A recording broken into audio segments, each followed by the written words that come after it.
There it is. Hey, everybody listening at home as well. And hello to everyone saying hello. I actually wasn't out there. I stayed home directing things like M from James Bond, right? From my own home office. Mike Long did such a good job out there. Okay. But he was leading the organization and getting so forth. So we have Jamie to start with. This is really exciting. Jamie, most of you know her, but maybe all of you know her at this point. But she joined us last year and it was such an encouragement to us. I think a huge reason why 2016 was so successful. Plenty of other reasons as well, plenty of other wonderful people.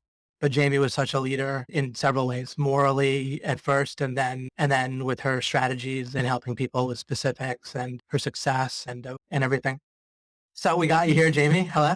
How are you doing? Hi. Oh, yeah, David. This is great for me. This is the first time I've been able to talk to her directly. Not that she makes it sound like she's not taking my calls, but anyway, it's our first time talking like this. Wow. So, I'm gonna share my webcam. oh, great. How- Here we go. She's about to, the queen of OMG, love it. She's about to appear in person here. And once you're up and running, why don't we start with just introducing where you were at before you joined OMG? But I want to mostly get to even the part where we can get some insights from you, specific ones. But why don't you give us a sense of that? And then you can almost just go straight into what you were looking for and then maybe your first 90 days. And then we can get into some other questions after that. Okay. I'm taking notes. Okay. So I kind of found a few things on there. I can press that if necessary. sure. I just want to say hi, everybody. All my OMGers. It's great. It's an honor to be with you, David. You're just so. I have to start off and say that my class of 2016, we secretly named you Yoda. So we've got like the coaches. So the coaches on the Jedi Master. Uh-huh. But you're Yoda because Yoda is just quintessential Jedi Master.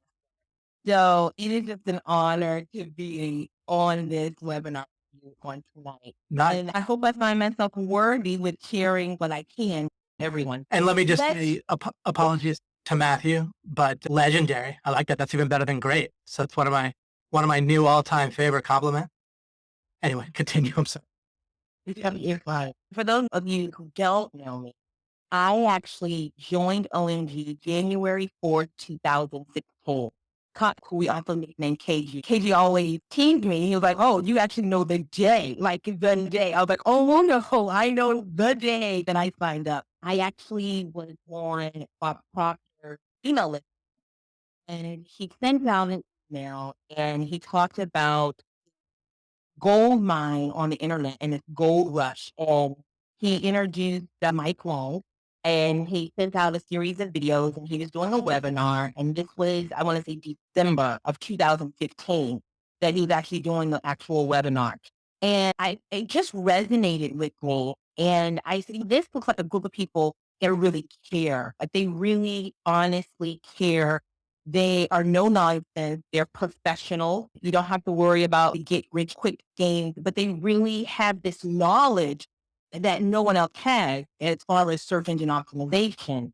And then after that webinar, Bob sends out another personal email and he sent a little video with it. And he said, don't question it. Just do exactly what they tell you to do. And if those who know Bob Proctor, he said, it's what he was like, just do it exactly what they tell you to do. And I just really felt like he was talking to me. And I said, okay, I'm going to just do it. I'm not going to even look at the price because I know where I want to be. At that time, I was building websites and I also was doing marketing for some clients at SEO. I didn't really even understand the concept of search engine optimization. Remind you that it's January and I didn't know DA full of PA, all those acronyms, and I just didn't even know what that was. So I decided to pull out my credit card. And I also want to say this to anyone who at least can encourage you. I feel like I was at my wit's end with trying to learn how to scale up. I felt like I had purchased so many courses. I had been to so many webinars. I had been to so many seminars. I was following so many people and I would just buy a product and it wouldn't do anything for me. It was almost like they were like, here's the product, and it was no help. But to get into OMG and have this amazing system, which I called OMG Buffet, because it really is you desire to do on the internet, it's inside of OMG. That buffet is, let's say you want to really focus on YouTube traffic, you've got Joe. If you really want to help with building websites, you've got Fletch.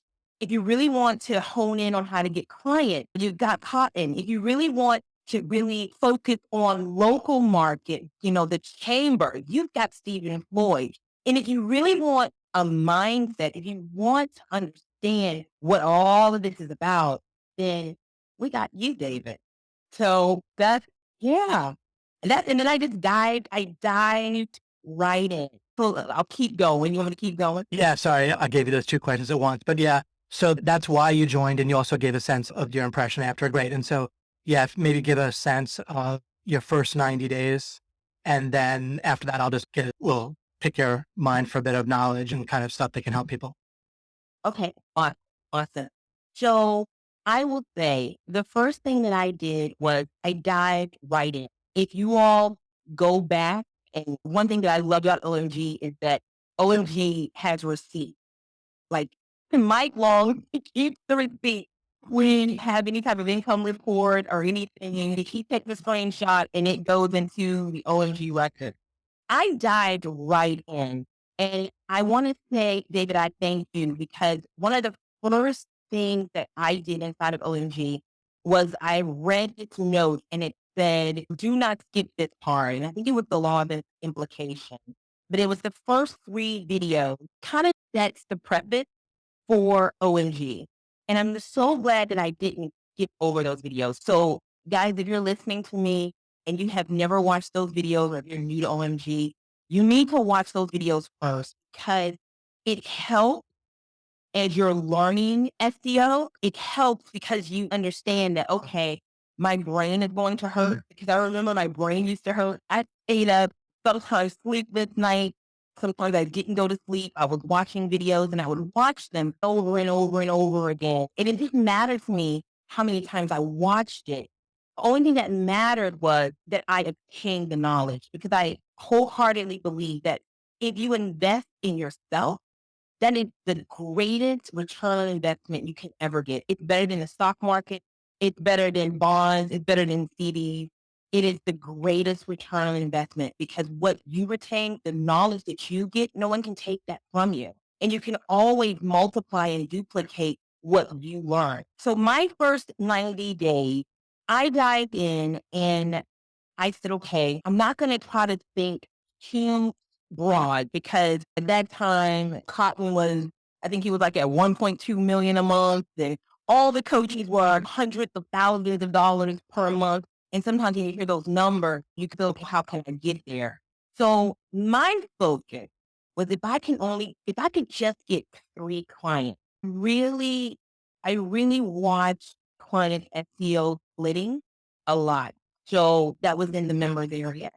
And I really just watched that over and over again. And I said, okay, I may not have a vast knowledge of SEO, but I can do SEO splitting. So I said, if I can just get 3 clients that I can do SEO split for, then that was my goal. I think I'm going to be okay.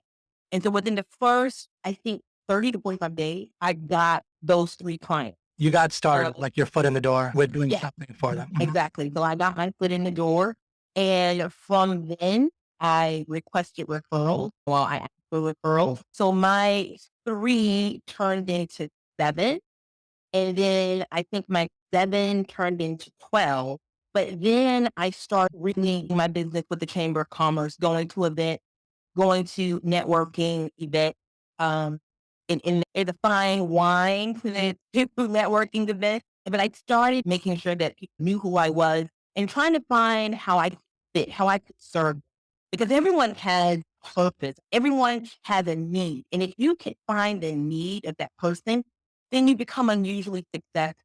And so that was my goal. My goal, because I have a spirit to serve, and that was my goal. Let me find a business that I can serve. And when I say serve, it's not just let me get their money. Let me get their money. Why do they need my service? SEO is great. It's great to be on the first page of Google, but why? What is their why? And as I began to talk to business owners and find out what their why was, it could be I raise money for, I have a lot of t-shirt companies, but they all have different whys. One loves to give to their dystrophy. So that's their why. One loves to be able to help the Boys and Girls Club. And that's got to be a motivating force behind these businesses besides just getting money. So I began to talk to them and find out what the why was. And then before I knew it, I was at, I want to say 29 clients. I was on about 29, and it was just like Mike Long talked about the snowball effect. Just happened like that, David. It was the snowball effect. There's so many insights in there.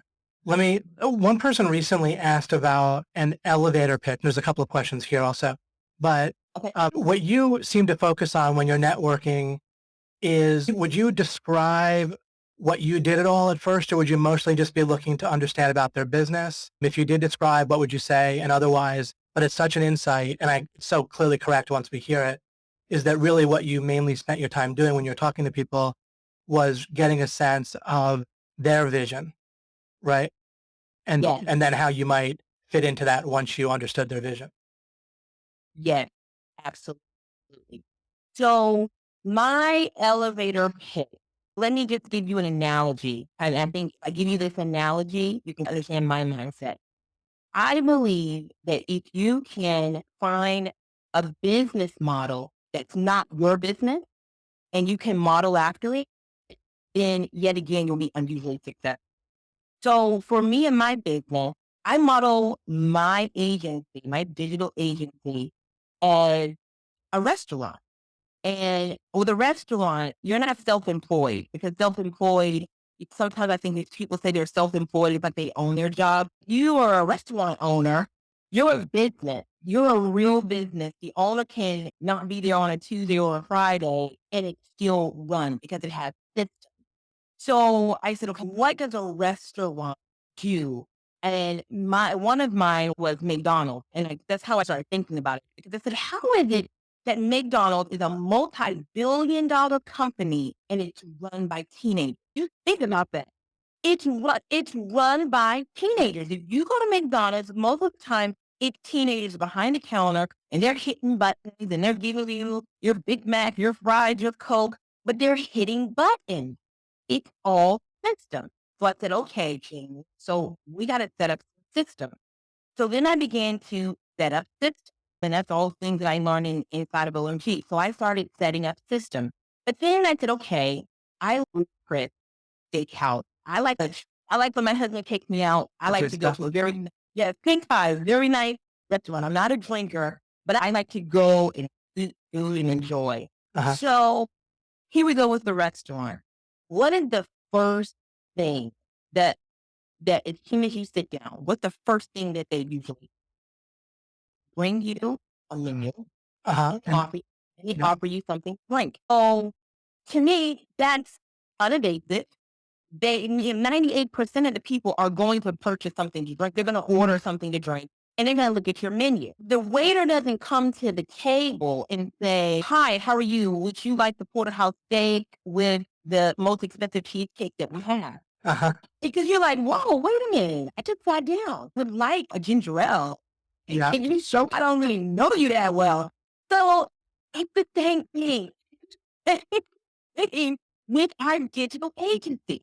I think so many people pitching, even if we learn what we learn inside of SEO, and even if the DA is that the domain authorities that you're trying to get the clients are 40 plus, but let's say the keyword difficulty is 71, then most of us know that you're probably going to charge between 70 to 7,200 per month for that particular client. But if they just met you come out the gate saying, okay, for my SEO services, you're gonna have to write me a check for $7,500. So I learned that kind of the hard way, so to speak. That one phrase, Jamie, can really help people when you said, wait a second, I don't know you that well. If people just keep that one phrase in mind, not to scare themselves, but to remind themselves of how to really do sales, right? Is that now they realize that's what they're going to run into. And as soon as you realize that, then, oh, okay, I need to get to where the person's thinking, hey, I do know you well, or I already got my ginger ale and I see the menu and now I'll order this. That's so good. Awesome. Oh, thank you. So, all right, guys. So let's stay at this restaurant because I think we can. I'm feeling something great. Another thing that happens in a restaurant is that they usually sometimes bring you bread, and it can be really good bread. So that's where our analysis comes in. You want to give somebody something for free, but you want to give it to them at high value. So that's where the website analysis come in. And then you may want to offer an SEO split. Does your company currently have a social media presence? Are you currently on LinkedIn? Are your top execs, do they have a LinkedIn profile? And are those profiles being channeled back to your website? Just offering to help. And then I would say things like, if you like, I could take a look at your website and send you over a website analysis complimentary. Whoops. Yeah. Ew. Whoa, wow. Using the word complimentary over free, that's me. Yeah. Business professional. I think it resonates better when you say something complimentary. Some people have comp card. Complimentary, it's the language of being in this business industry. It resonates well. So now Jamie's in the door because Jamie's either going to do some sort of SEO split and Jamie's also going to, offer a website analysis. But also what I try to do is, and I shared this with some other people, is I try to find one thing that I can remember from the conversation.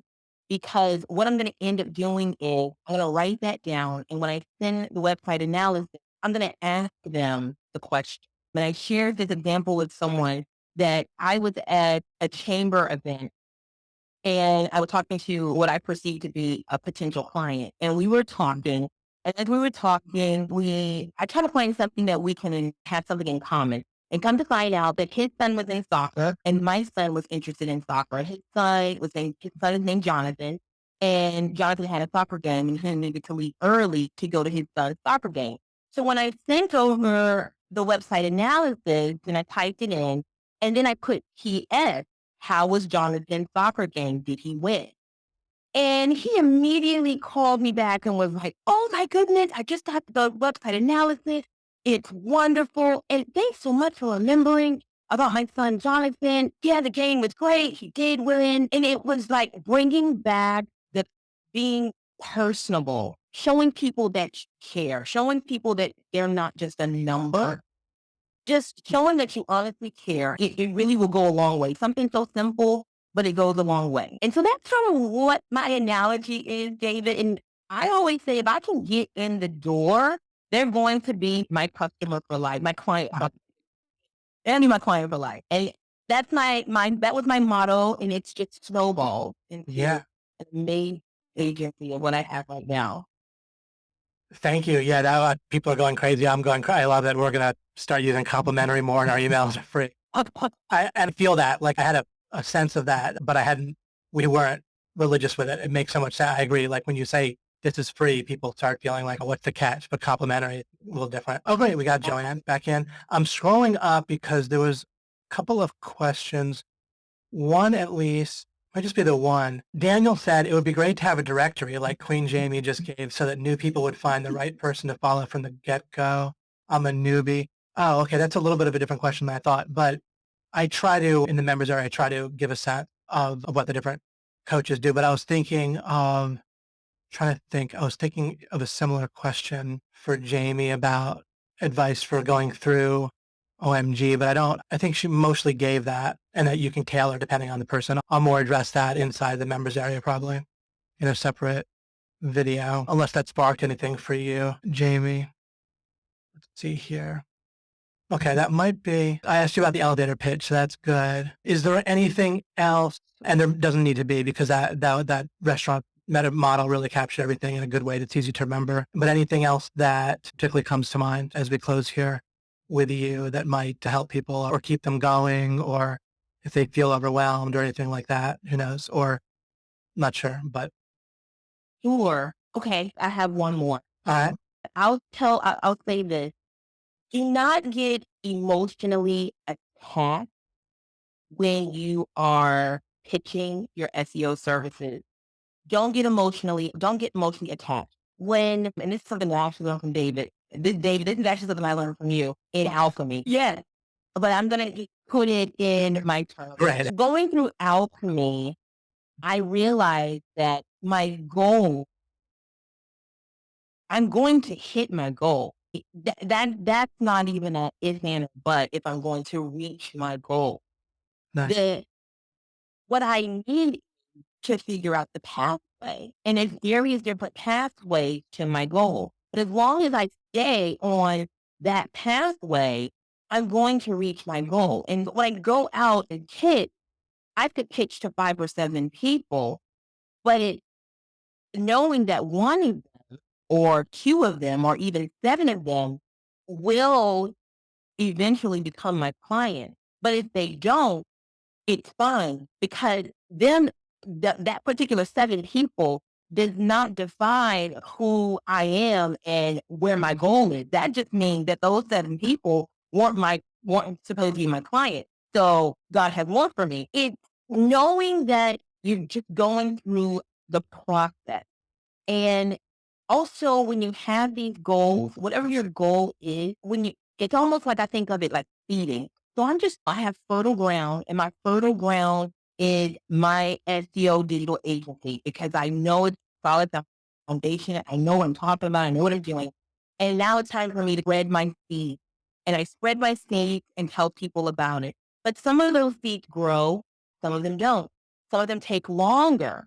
But it doesn't mean that you go and you say, oh, what's the use? This is not going to work for me. You don't go in your field and start digging up all the seeds and say, oh, it just didn't work. Give it time. Give it time. But you have to know that you have fertile ground and those seeds are going to produce.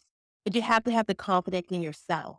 And I just want to tell everybody, hang in there. And if I can be of any assistance or help, I'll do my best to do, what I can.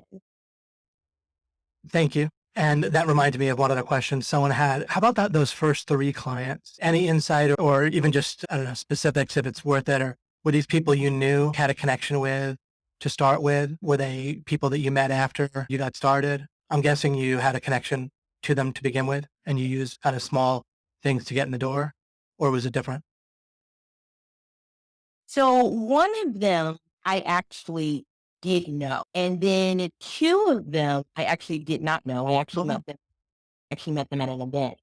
And what I did was I set up their social media profiles. And so I did an SEO split. Yeah. I set up their Facebook, their LinkedIn, their Twitter, their Instagram. I set up their site. And I did that for all 3. And that's what I did.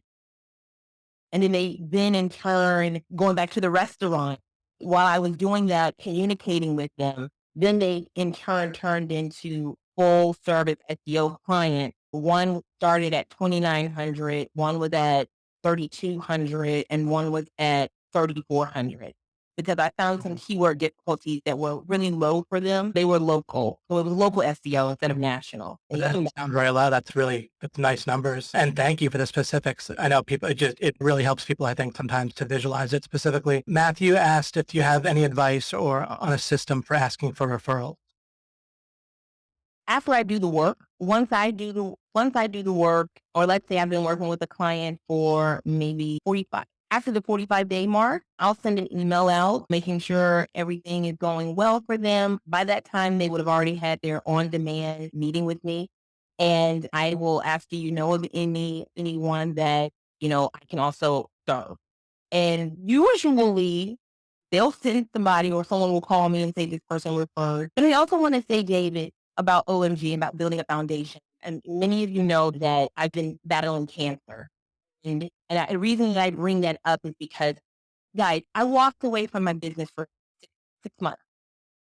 6 months, walked away like I couldn't do anything. But my systems were set up. I hired an executive assistant, and then I hired 2 independent contractors that I specifically told what to do for my client. And it just kept going. And that's Wow. just so amazing Yeah. that it kept going. And that's the power of OMG, that when you're able to help clients and serve them and you have this knowledge that you can literally, if you have to, I didn't want to, but I was able to walk away for 6 months and everything runs smooth like it should be as if I was there. Was that about 9 months after you started? Well, when was that? I might be totally off. Yes. Just about No, I was diagnosed in August. So that was about 8 months. 8 months. Amazing. And I've been praying for you. And of course, other people are praying for you and wonderful. Yeah, I really do. Do you want me to give some numbers of my clients right now or? Yeah, absolutely. Oh, okay. So I was just looking at my financials, the screenshot that I posted last month, because I have a Stripe account and a PayPal account, and then we have some that the money is just wired. The PayPal account that was like 52.5, those are great SEO clients. Those are not website clients. Though that's just great SEO. And that is about like 24 clients. So it's not a big number, but not like hundreds of clients.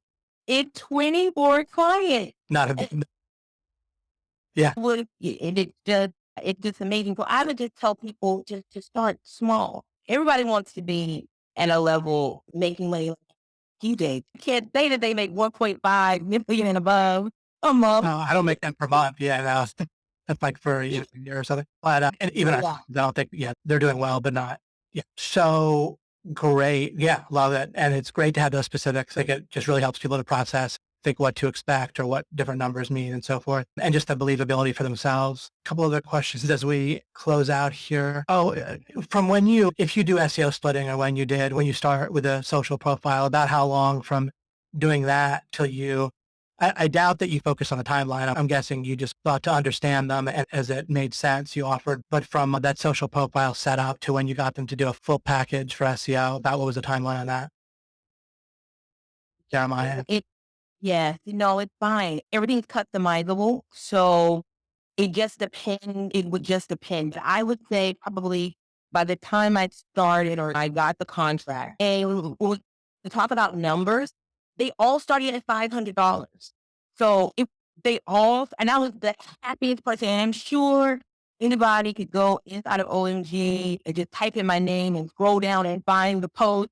I was so happy. It was $1,500. It was 3 clients and they gave me $500. And that's not per month. That was just a one shot, right? 500. Exactly. It was just a one shot. So once I set up profiles, it didn't take me long, but I would say maybe 30 to 45 days after the initial one-time fee, I had signed them on as a full service client.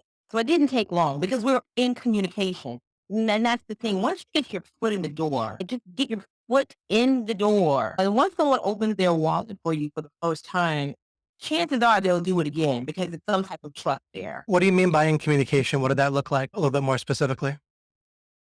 Sure. So we would work on, like I would do some of the Facebook. Let's just talk about Facebook. So one client, she had a Spotify store, but all she had was a Spotify store. She didn't have a business page. We worked on the graphic for her Facebook cover. All right. Worked on that, sent it over to her. I use Basecamp. Because I'm all about the professionalism. Uh-huh. That's just because you can be a one-person business and look like you have 50 employees and you're running a multi-million-dollar. I remember some of your posts. There was times when you were even a little tough with some of the younger guys who were coming across as maybe not professional on their LinkedIn or their Facebook and told them, hey, listen, it's going to really help you. And I think hearing it from you it was helpful for them. Oh, thank you. Thank you, David. I appreciate that. I remember saying things like that. I have debate to help people, but that's not easy to do is my point. It takes more giving often to be tough with someone, but you're helping them. Yes. So you used the base camp, and the base camp also meant that they had a bit of a permanent membership with you. Is that right? Like they were now like a member of your base camp. So that kind of gave you an open line of communication a certain way as long as they're looking at it. Yes. And so I would I would do like maybe let's say 3 graphics. Now, if you don't have a graphic designer, like if someone decides I want to try this SEO splitting, I want to go out and just call businesses or ask businesses, do you have a Facebook business page? Start there. If you don't have a graphic designer, go to Fiverr, fiverr.com. Give $5 to someone to make a Facebook cover Oh, for that's you. yeah. If you can't do it, there's a way. So if you can't do That it, answer, someone asked how you, when you cold talk to people, and that's one of the ways you would just ask them, hey, do you have a Facebook fan page or business page set up? And that was an yeah, example of something you might say just right off the bat to someone you yeah, hadn't really met. Great. Because the splitting yeah, really worked for you. I'll let you yeah. interpret this if to whatever degree that sparks for you, but I don't want to leave Maria out. Maria Shelley, who asks, yes, how did you use faith as an entrepreneur? Okay. How do I use faith? That's a great question. How do I use faith as an entrepreneur? So I use faith, the word, I am a Christian and I'm not ashamed of that at all. The Right. word of God says that whatever the tongue speaks life or death. And so I had to begin to speak life into my business and speak life into Jamie because I felt at first that I wasn't worth, like I didn't feel like I wasn't worth someone paying me $6,000 a month for anything. It just felt that way. I'm just going to be really honest. And I had to begin to say, why not? Because the word of God tells me that I can ask for these things. And my God is the King of Kings and I'm his child. So why shouldn't I not have the best? And so I began to put my faith into it. And I said, okay, I believe that I am worthy of it. I believe that I can do this because I can do all things through Christ that strengthens me.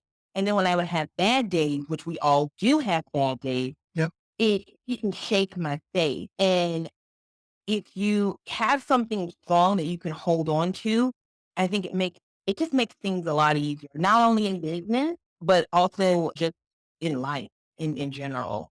Yeah, what a great answer. And I really agree. It's one of the reasons I don't, I, people succeed sometimes in certain goals, but it's been so much easier for me knowing, absolutely understanding that God exists and, and the nature of God as someone that's personal and cares about us. And yeah, I sometimes wonder like how it'd be so much harder without that. Absolutely. Can I add something to Maria's question? Of course. Another thing that I noticed with not just Christians, but anyone who has any type of religious belief, when there's a difference between being humble and being broke.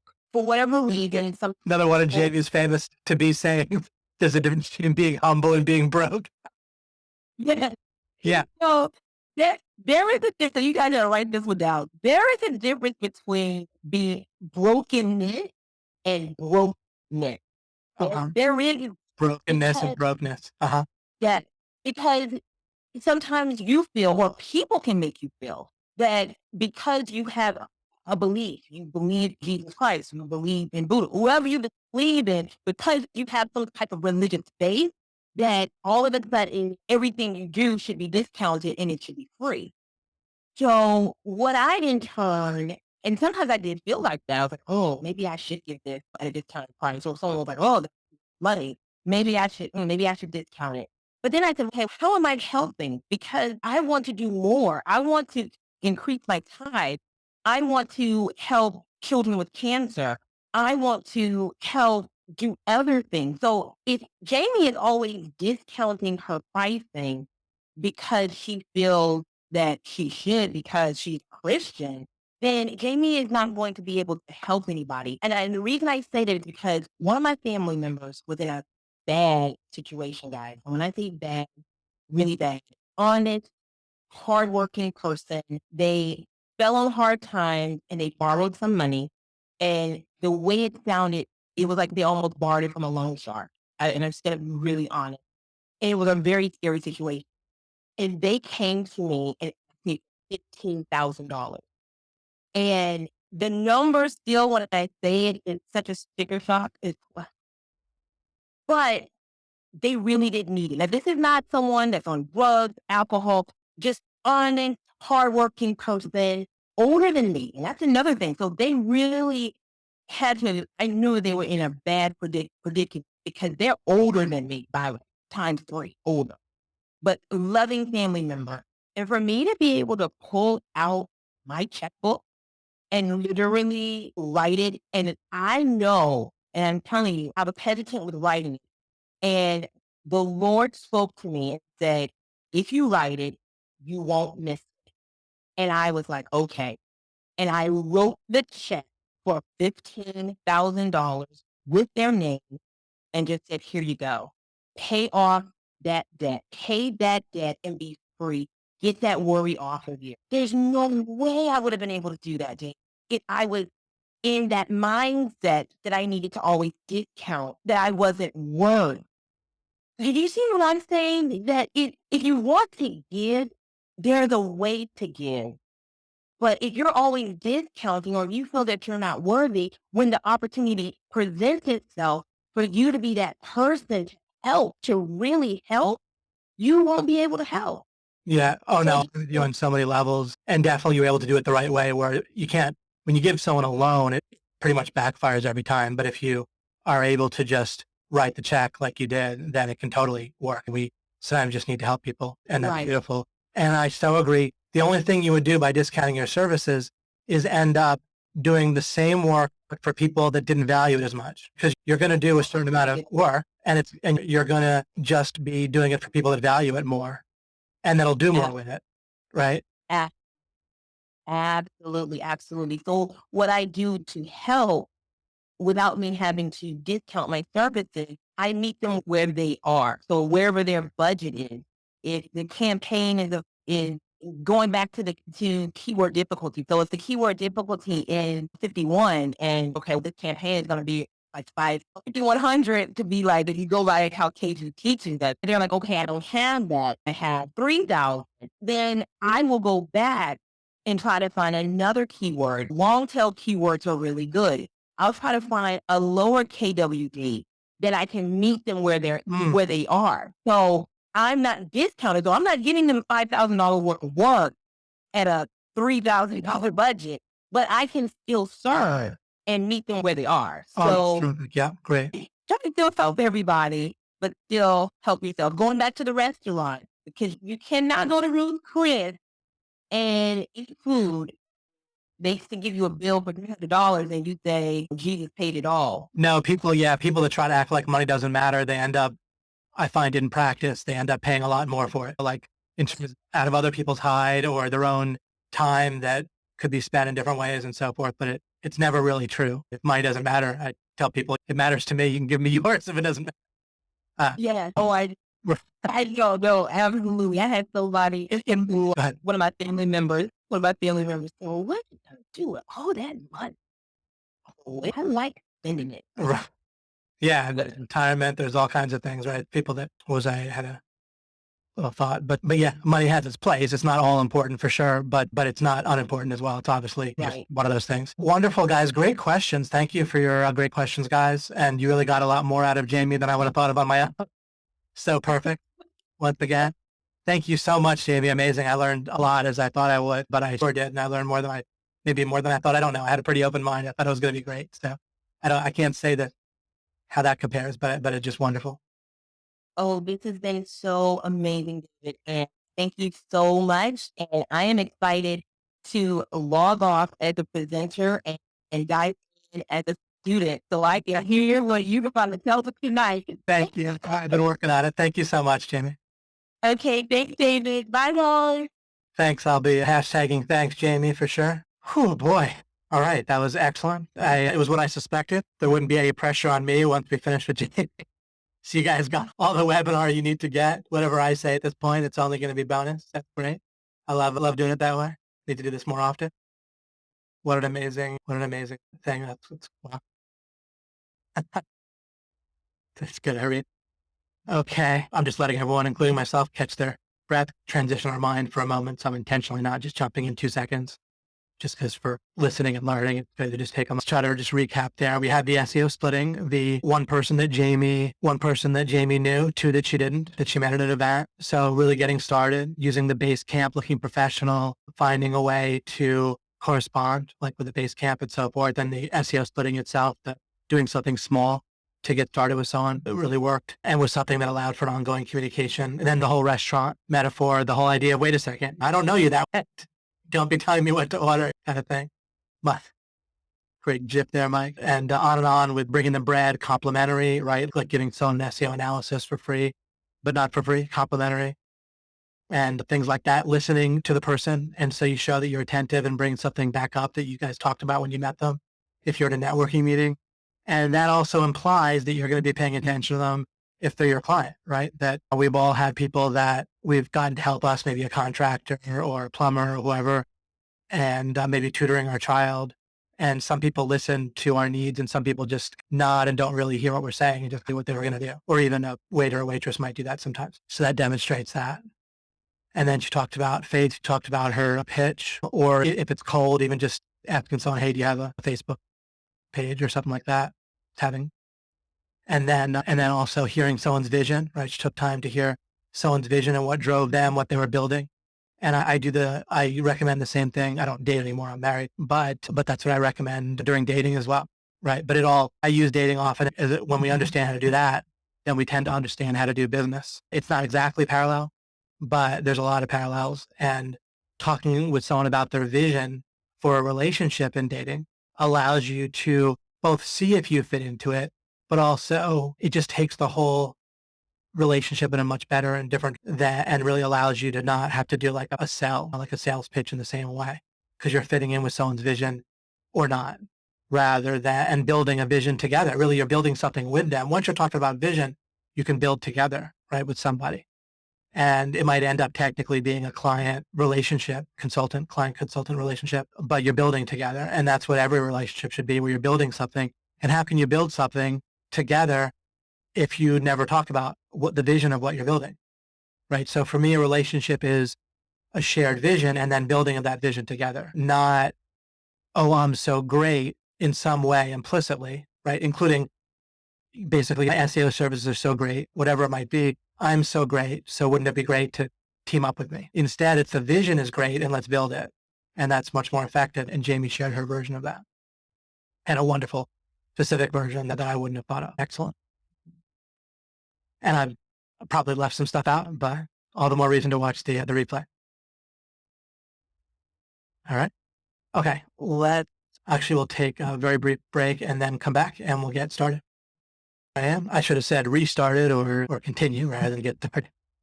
But all right. Let me just check and make sure everything good. All right. Pointed in the right direction and so forth.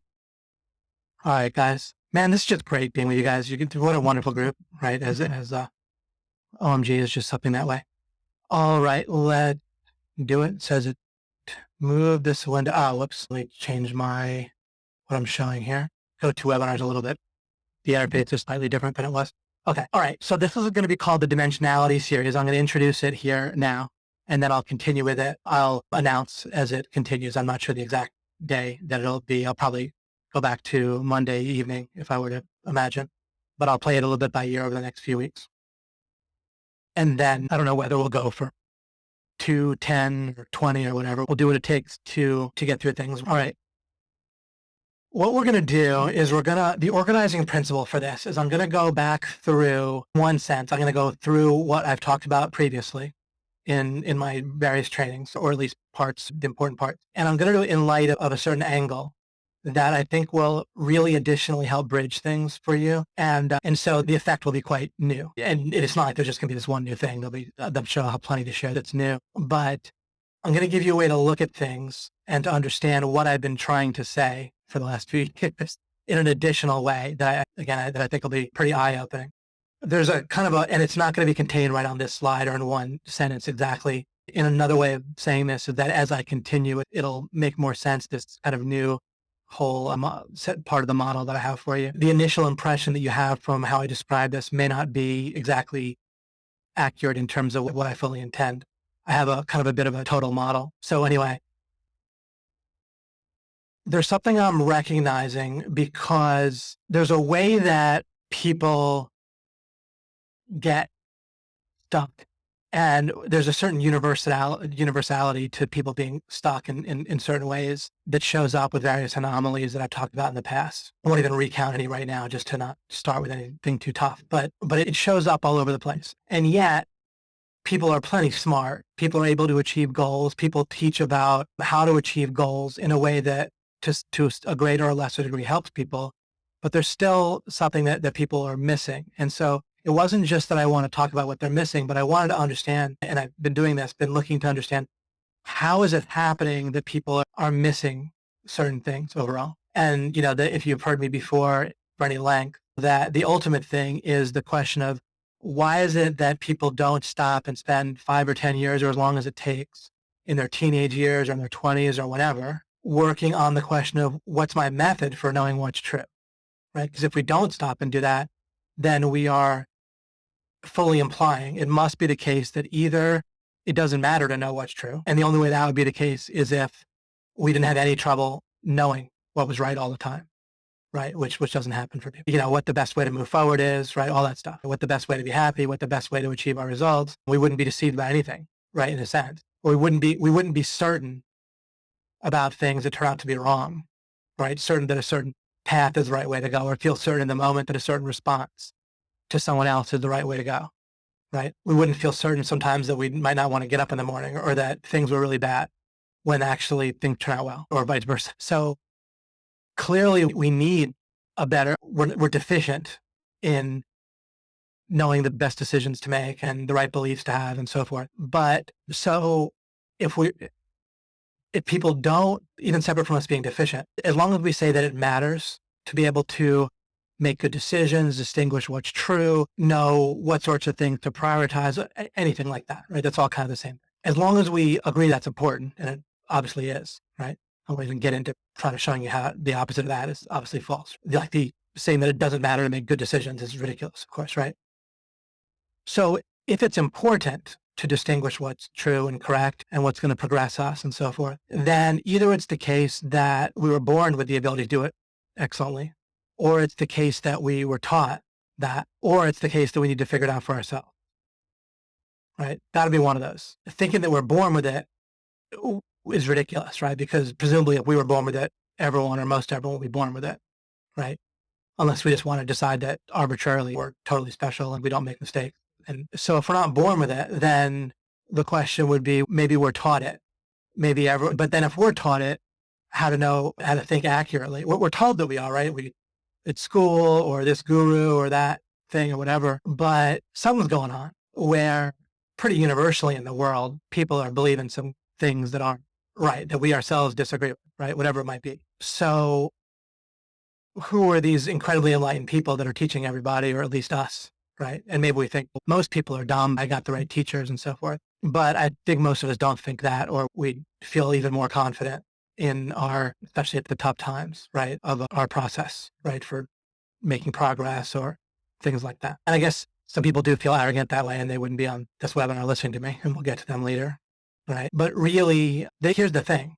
Even if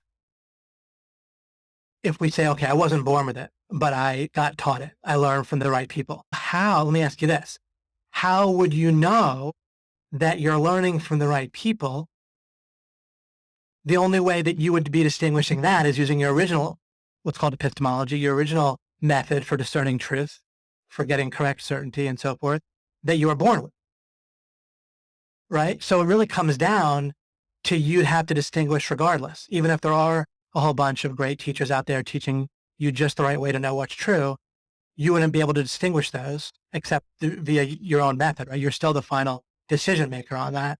And you either figure it all out yourself, how to distinguish, even if there are great teachers out there, or you are born with it.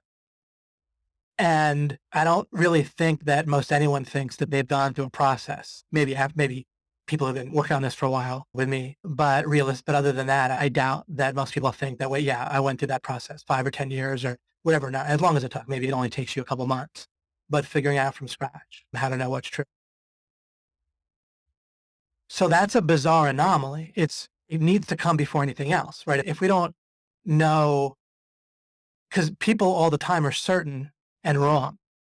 And yet people, when they feel real certain where it really fits and it really feels right, they trust that absolutely in themselves, despite the fact that it goes wrong plenty. And that's bizarre, right? So if people were looking for it, they would see that it wasn't it wasn't a reliable method, and yet people tolerate it. So the explanation for that would have to be that their standards are lowered, right? And that between their standards being lowered and a cognitive confirmation bias towards themselves being wise, right? They convince themselves that their ability to think is good. And by ability to think, how to discern what's true.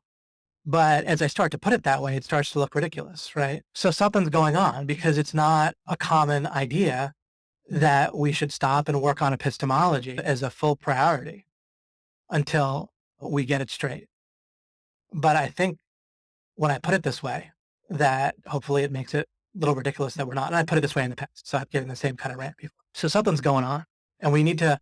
So once we know something's going on, we're looking for an anomaly, right? As another thing I've said before, and that the angle I'll be giving in Dimensionality series will shed more light on this, is our mind, right? We tend to have confirmation bias, which involves deleting and marginalizing things that don't fit in with what we already want to believe, right? That's why people that think that they follow the evidence and they just go for the facts and evidence, all they do is end up generally convincing themselves of what they already wanted to believe. So a good process should be one that actually maximizes the potential value of anomalies, of things that don't fit, of little clues, right? If we were reading a detective novel, we would expect that the detective would spot something that other people weren't spotting. And it wasn't just that the detective spotted it, but often the detective will point out that thing and other people will poo it. Oh, why would you make a noise about that piece of paper or that little scratch there or this thing that doesn't fit in with our story of who did it, right? Even after the detective points out the anomaly, generally the other people involved will dismiss it,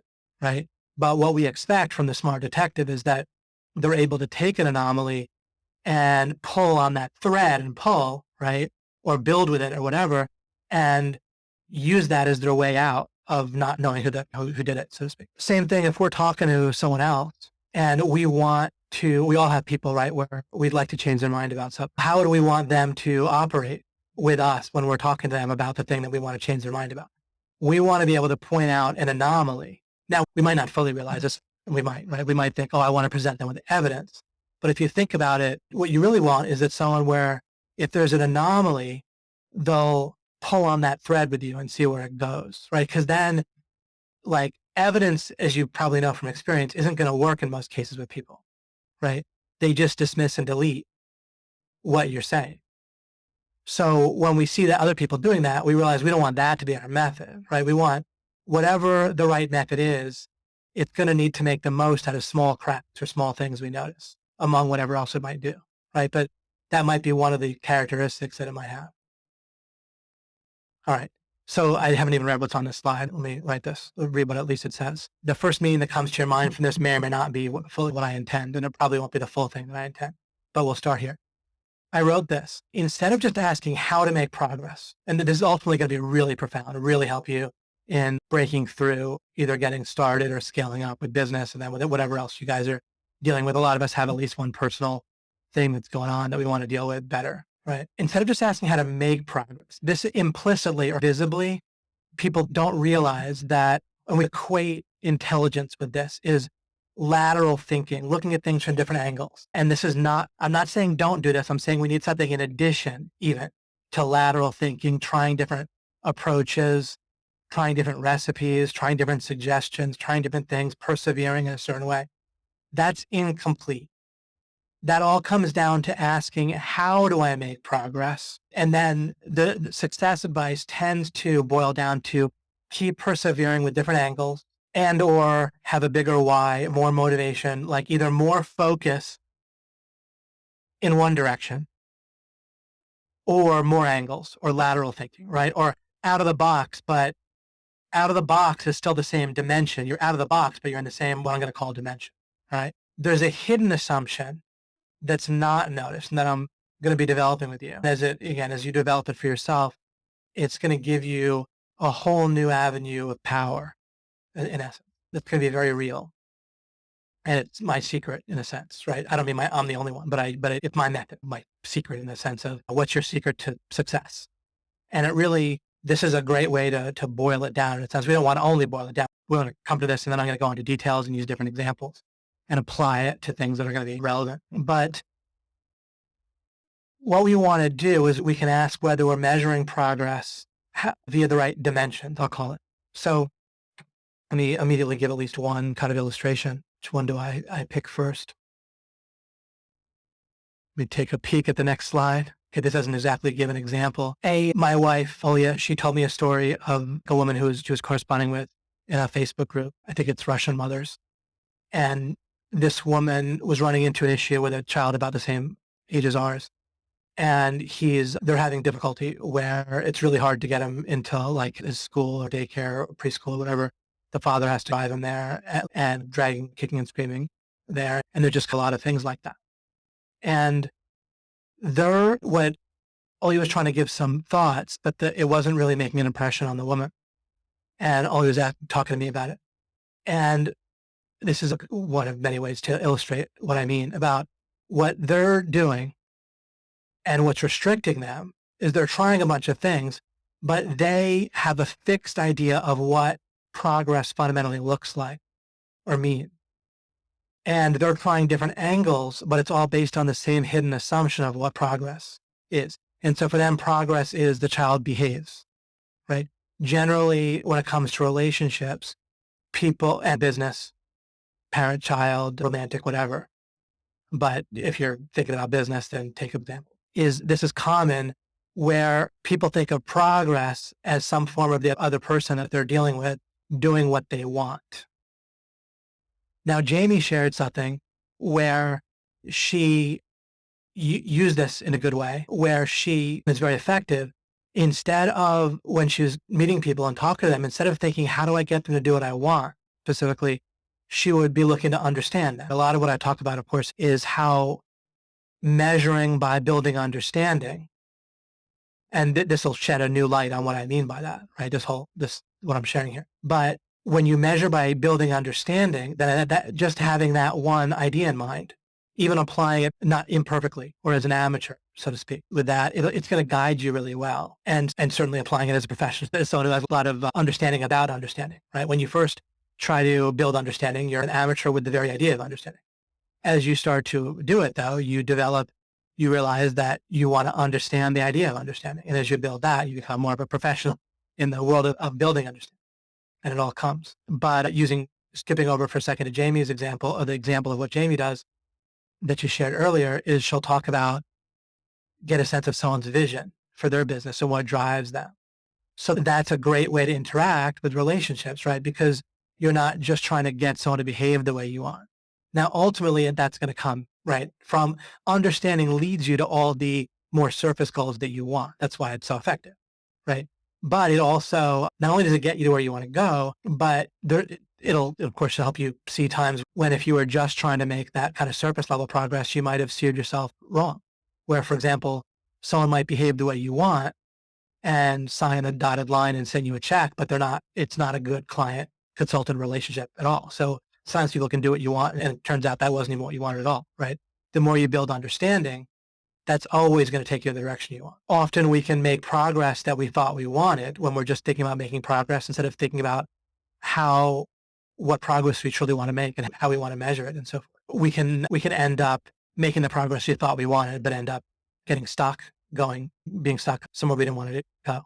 This relates as well. I'll get back to the analogy with the mother, with the child in a second. But for those of you who know my local peak or the local basin, those are just two illustrations that show the same thing, where something that has an algorithm to climb higher, right, representing growth or progress or improvement, if it's on a mountain range and you program a robot, then what do? You have to program it with an algorithm that tells it what progress means. And it's going to be stuck with that only definition of progress. And once you realize how this works, you're going to see how even you and the system of you, your brain, your body, and all that, your mind, if you don't have a certain understanding, you're going to get stuck similarly. Where if you don't realize to properly question and really understand what it means to question it and look at how to measure progress, relative to the situation that you're in and overall in life, and then relative to specific situation. Until and unless you develop the right understanding of this, then you're constantly going to be locked. The same as an algorithm is, the same as in a computer game, the computerized opponents are. You're going to be in an overall similar way, not exactly the same. You're not stuck the same way a robot or a computer is, but you'll be stuck one extra. You can do one extra thing, but you're still going to ultimately be stuck. But if we can see how the robot gets stuck, then it'll help us. If you have to, you must, if you want that robot to climb, and the same thing with Google doing an algorithm, anything doing an algorithm, you have to program in what progress means. I got lucky with my background because my background happened to be very interested and delve into accelerated learning and how people learn, and including developing an understanding for myself in addition to learning and reading what people had said. And then the same thing with evolutionary theory. And in both cases, the same pattern of a too shallow understanding of progress is what causes an error with people when it comes to learning. And it also causes an error or a getting stuck when they don't understand what's going on, and they don't even often realize they're stuck in a lot of cases. The same thing what happens with, as you think about evolutionary theory, they equate two types of progress, two divergent, two mutually exclusive types of progress as the same thing. In other words, progress is one blurry idea. Instead of being, what we're going to learn to do is to develop two distinct meanings. We have a distinction regarding the idea of progress, the concept of progress. And that distinction is going to be so profoundly important for your life and your thinking and everything, right? Because progress, there's a few other concepts that we could say something similar about that are all logically related. But progress is so fundamental to your understanding of the world, to your success, your results, certainly your money, and your happiness. So both your results, your success, your results, in everything you do, and your happiness is totally tied in with the idea of how you deal with the whole idea of progress, right? Whether you make progress, whether the progress you make is actually towards something that's actually going to get you the end result that you want, and or whether that's going to actually make you happy. So it turns out that, like anything then, once something's important, once we understand it better, we're going to be making true progress, right? So when we understand understanding and when we understand progress, and specifically when we have this new distinction about progress that I haven't talked about before in this way, it's going to be very profound because, again, progress is at the heart of everything that you're doing, and including how you feel about everything you do. And the lack of the distinction I'm giving you is screwing up everything you're doing. Even if you sometimes get results in happiness, it's still predictably going to cause you problems, like nonstop, and it won't be predictable when it's going to pop up and particularly whack you. And that won't have to be the case anymore as we continue. I have a couple open threads here. So with the robot, you program it with the idea that if you take a step, right? Imagine it's like a robot that can walk. If you take a step and it takes you higher in altitude, then keep going.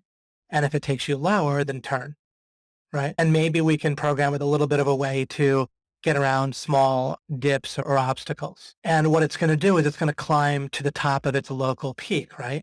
And I'll address a separate question about why can't we program it to get around any obstacle or whatever, and I'll show you why we can't actually, or I'll at least try to explain. But what is it going to do? It's going to get stuck at a local peak, and then the algorithm is actually going to work against it, right? It's going to stay stuck. And I've said this in different ways many times, but now I'm saying it in light of this, the measuring progress versus just making progress. A very intelligent robot might be able to find its way around obstacles, but it's still going to get to the top of that local peak. And it's going to get stuck no matter how smart it is, because the only way to get unstuck would be to go against its programming, which it can't do unless you program that into it, which is just ends up being the same thing. You end up, however you try to change the algorithm to try to make it so it can go to some other peak, you're going to lose efficiency some other way. You pretty much have to have knowledge. You have to pretty much program in knowledge of how to identify the actual optimum peak and program it in to begin with. But you can't program it otherwise because you're programming in what progress means, and that's always going to limit it.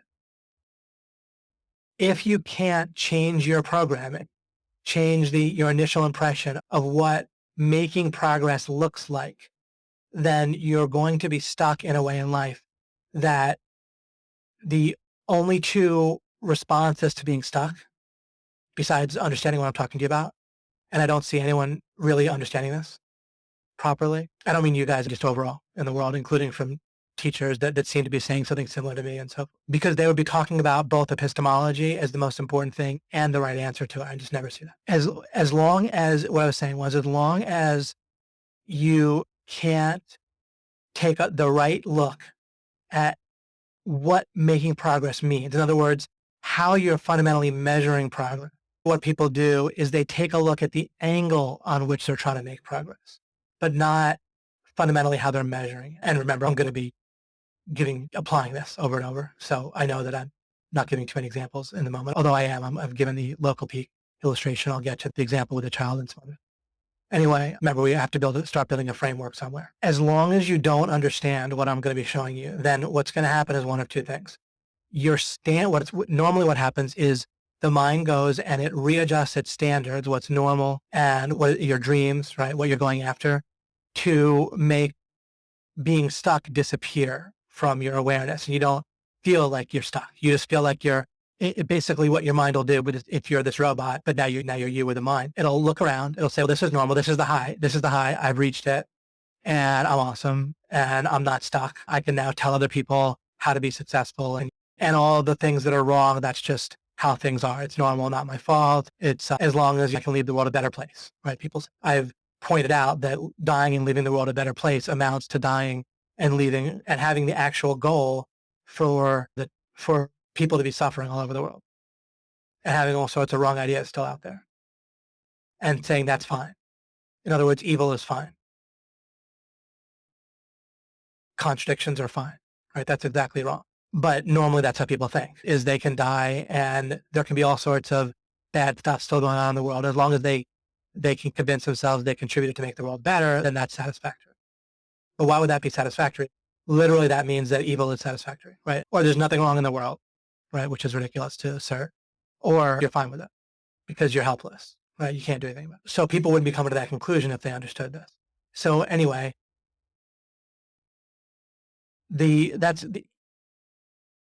either you will feel content with where you're at and feel like it's okay, or you'll feel like something's wrong, but you won't know what to do about it. And you'll keep trying different angles and you'll keep feeling frustrated and not know what's going on.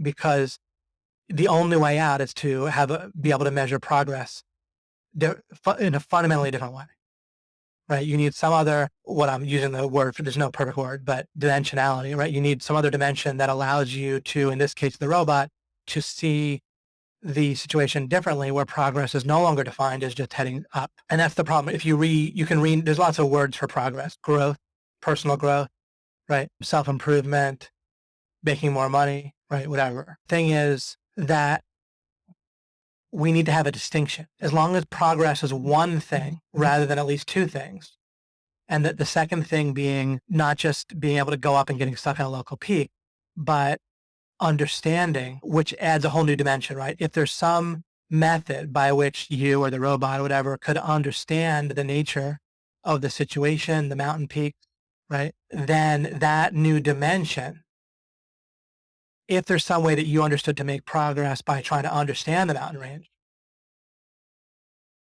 and go from there, and then how to specifically make progress in kind of a symptomatic level or whatever, just climbing up like kind of way, would follow, but it wouldn't be primary, right? It would flow from an understanding of the situation. As a very quick other illustration that might help you before I get to the original story I was telling, if you imagine a two-dimensional plane, if you can, and there's like a fence that's in the two-dimensional plane or just a circle, right? And there's a dot or person, but they're two-dimensional in the middle, then if they're encircled by this circle or fence or whatever, they're only operating in two dimensions, then they can't get out no matter how many angles they try, no matter how determined. The only possible way out is for them to use another dimension, right? A third dimension to get over the fence or under the fence, right? Like in this case, if you have length and width, then you need depth, right? In order to overcome it. That's an illustration of the concept in a bit of an abstract way, but it can give you a kind of foothold or an anchor to hold on to, is that sort of thing. But it's not just different angles. You need a different dimension sometimes.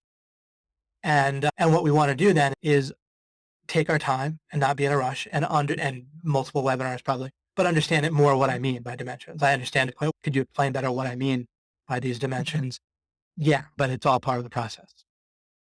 If I knew how to give one sentence, explain everything about it, how to apply it to everything, I would, but I don't. Back to the story with the child, the parents are thinking in terms of how do I get the behavior I want out of our child? And as long as they're thinking that way, how do we get them to just go to preschool without fighting? Right? What do we do? Do we threaten them? Do we bribe them? Whatever. But as long as they're stuck there, they're probably not going to solve the question.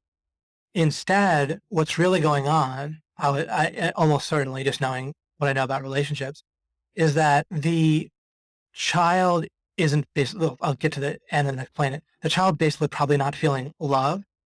And it's not because the parents don't love the child. If we skip over to romantic relationships for a second, some of us are aware that the inputs that any individual person needs to feel loved in a romantic relationship, of course, the same is going to apply to child-parent relationships or pretty much any relationship.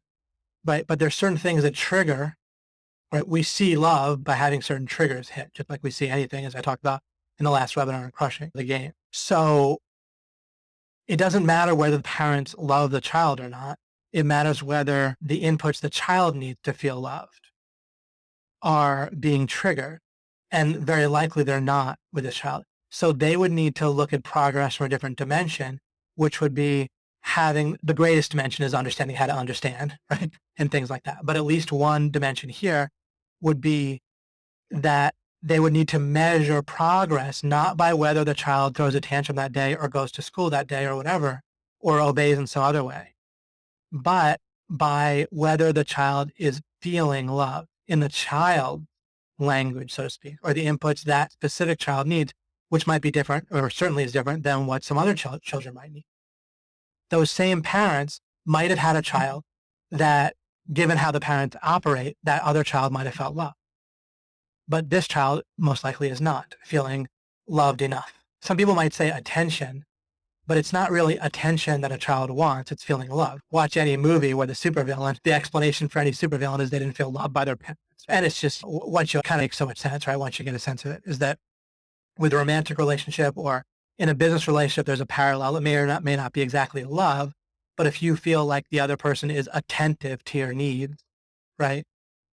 Kind of we might call it caring, one way or another, that they're interested in your needs and in kind of a realistic business sense are willing to meet those needs regardless of in a balanced way, even depending on whether it's the easiest thing for you providing the needs. And that's what people are looking for, right? They might call it caring or whatever, but a certain type of attentiveness and a balanced approach to your needs and the other person's needs is what they're looking for there in a business relationship. With a child or with a romantic relationship, people are looking to feel loved in different ways, right? Romantic love is a little bit different than obviously the parent-child love, but there's parallels as well, just as obvious. If they focus on that, almost certainly the child it'll be fine, right? Once in a while, they'll throw tantrums, they'll feel upset, but they'll be able to influence the child. And they'll also the child might be similar to my child, who's many children aren't, but with Chance, who's 5, he really needs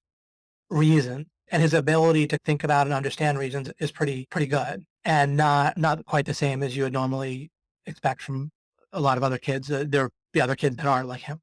I don't mean like he's unique or anything, but he doesn't respond well to just needing to behave for no reason. But you give him reasons, and it's shocking how well that works with him compared to some other kids where it might not work very well. And for him, feeling loved takes a certain approach that's easy and intuitive for me because I'm similar. But then I'll watch him interact with some adults that might tutor him or whatever, and it's not intuitive for them, right? And so it causes it difficult.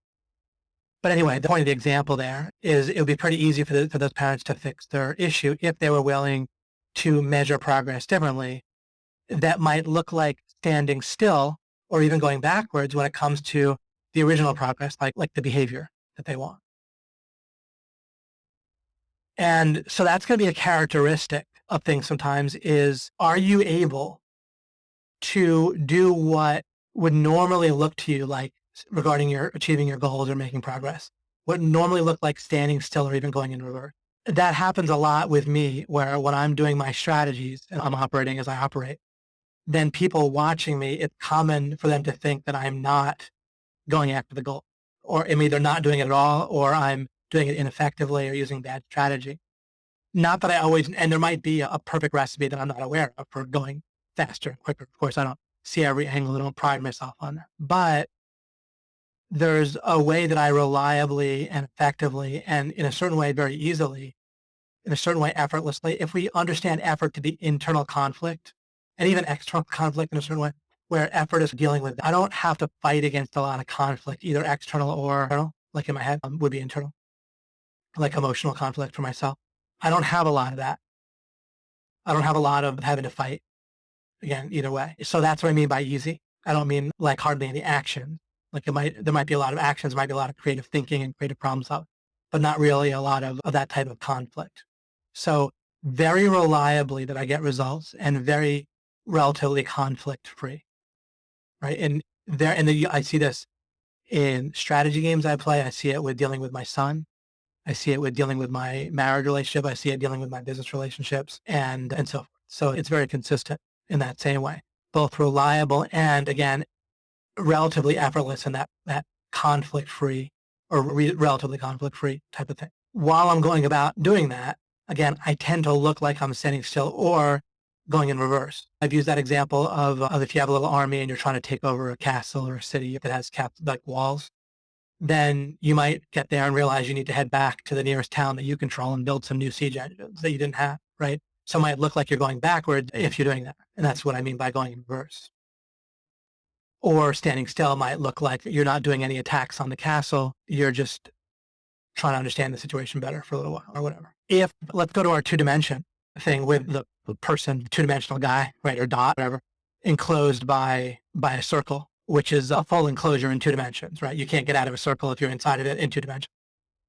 If there's a 3rd dimension where the little guy was traveling up to get out of that enclosure, then from 2 dimensions, it would look like the guy was standing still. Do you see that? You draw a circle, put a little person or dot or circle, little whatever dot in the middle of it.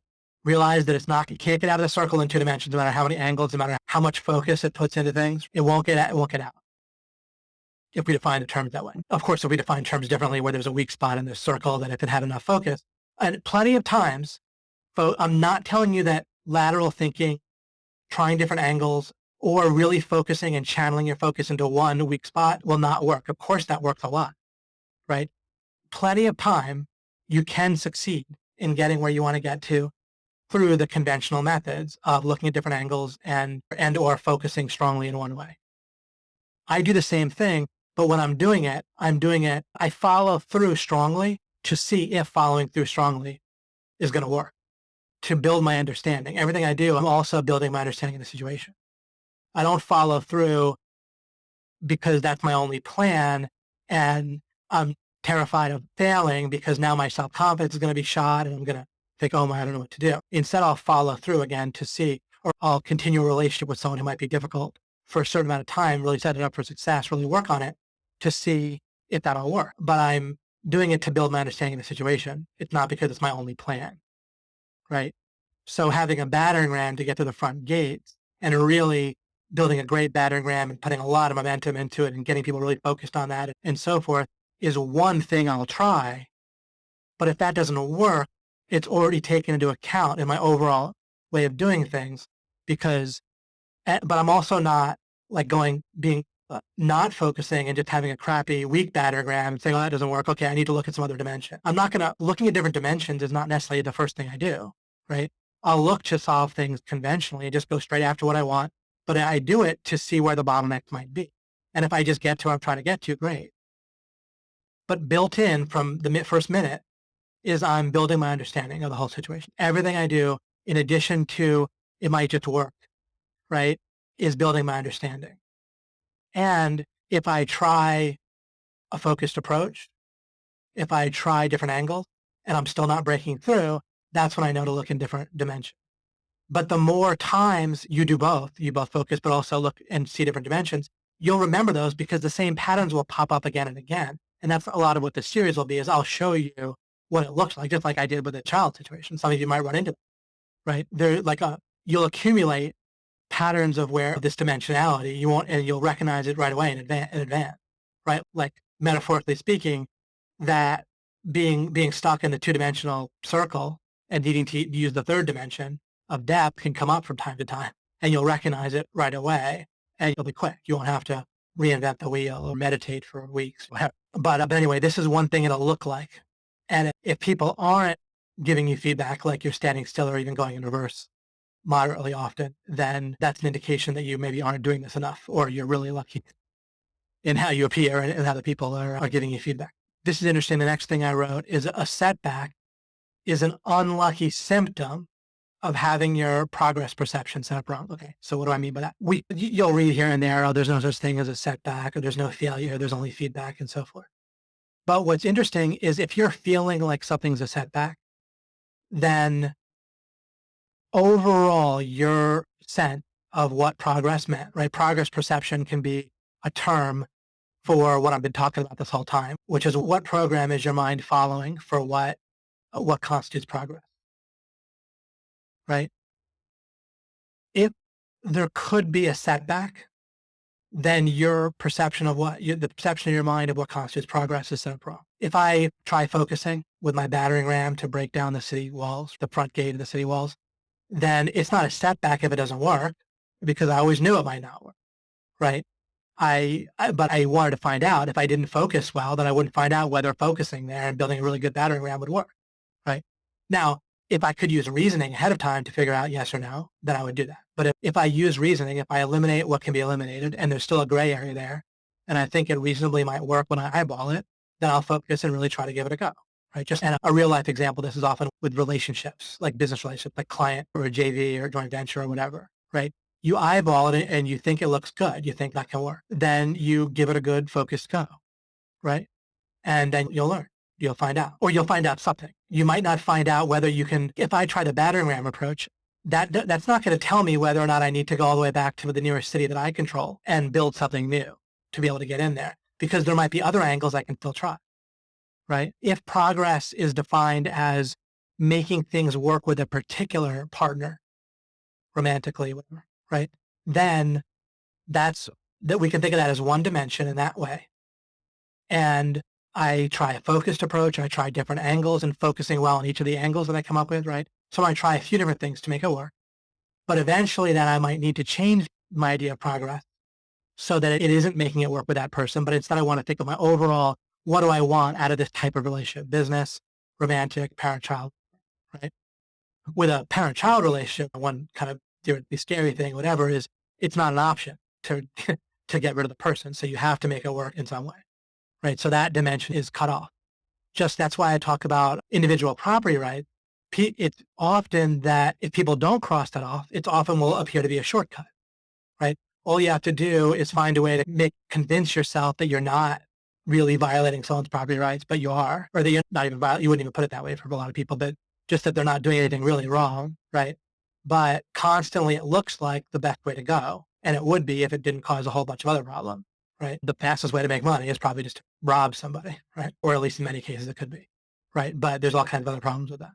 So if that's on the table, that's why we want to, when we start thinking in terms of dimensionality, we can see why I wanted to cross off something, because we want to be open to not just different angles, but different ideas of what even progress looks like, right? But if I'm going to be wide open, then I want to cut off whatever I know still needs to be cut off. And in this case, violating individual property rights would be an example of that and why that matters. See if there's anything where I'm at here. So what ultimately, and I've referred to this before, but this is I'm talking about this in light of what I'm talking about here, is that this will help you to understand what I mean by, if you in general frame all of your achievement and progress going after progress, which you're always doing automatically, or it's being done for you, really, is actually that this warrants kind of a good explanation here. So I'll explain that in a second. I'll complete my original sentence. As you're going after progress, then framing it overall in terms of building your understanding, like the understanding line I've talked about, and that I talked about in the videos that Jamie talked about, the framework, success framework videos that she had in her members area. That's all talking about if you frame things in terms of you're building your overall understanding, which is different than learning, right? Learning, often the difference is the same thing. Learning tends to, it can mean different things, but one of the meanings that it tends to mean is it has a built-in idea of what constitutes progress. Once you start with that and it's not questioned, then you're restricted. So you can't learn your way out of certain situations if learning doesn't include the very idea of what progress is for you in that situation, the very way that it's measured or perceived. If that's not part of the process, then you're going to be predictably stuck, not at some point or in some way, or just a certain percentage of the time. This is a different angle on what I always talk about with that understanding line. When you're constantly set up to build your understanding and you know it, and that's fundamentally the progress you're looking for, then you can't have a setback with that except through arrogance. And arrogance sneaks into the back door all the time when you feel certain of something. Oh, you feel certain that something matches when it's blurry, when you don't really know that it matches. But people do that nonstop. That in and of itself is a lesson that I'll spend more time with on a different webinar. What I do want to do is talk about what I just said I would talk about, which is, what was it? Had to do with progress, perception. Shoot. What did I say it was just about to? Oh, well, I know. That progress is done for you in a certain way. One of the great benefits to getting, not only realizing that you are not your mind and so forth, but to building with that distinction just gets you in the door. Then you want to understand how you interact with your mind and what it does on its own, what you can do to set it up properly. And as you have those questions, then you can come to understand that your mind and body will, in a sense, effortlessly. It takes effort in terms of ATP, this is triphosphate, the fuel the body uses, right? That it makes from sugar and so forth. It'll move, right, and do stuff that way. But it's not going to take you emotional effort and so forth. Your body and mind is always automatically going after progress as it is programmed in to it at the time, which also means that on its own, it's going to get stuck, but it's also going to achieve a whole bunch of stuff. As we come to really understand this model that I'm giving you, it's amazing because you'll stop in the wrong way identifying with that thing that happens automatically and effortlessly to you as a conscious being. And instead, you can spend your focus on setting it up not to be stuck, not just being behind all the time and racing to catch up after it's stuck, but you can constantly be getting better and better at understanding how your mind and body get stuck through its normal progress achieving mechanism. You'll stop thinking that you just want progress in life. Of course you do. But that's when I say you do, that is what your mind and body do, is seek progress and give you a feeling of happiness if you, what I'm saying is profound. And as you develop this model fully for yourself, unbelievable for both your happiness and results. See, your mind and body, yeah, what they do is they see progress and they give you a feeling of happiness when there's a feeling, when there's a sense of progress, either a sense of progress or was stuck and now got unstuck.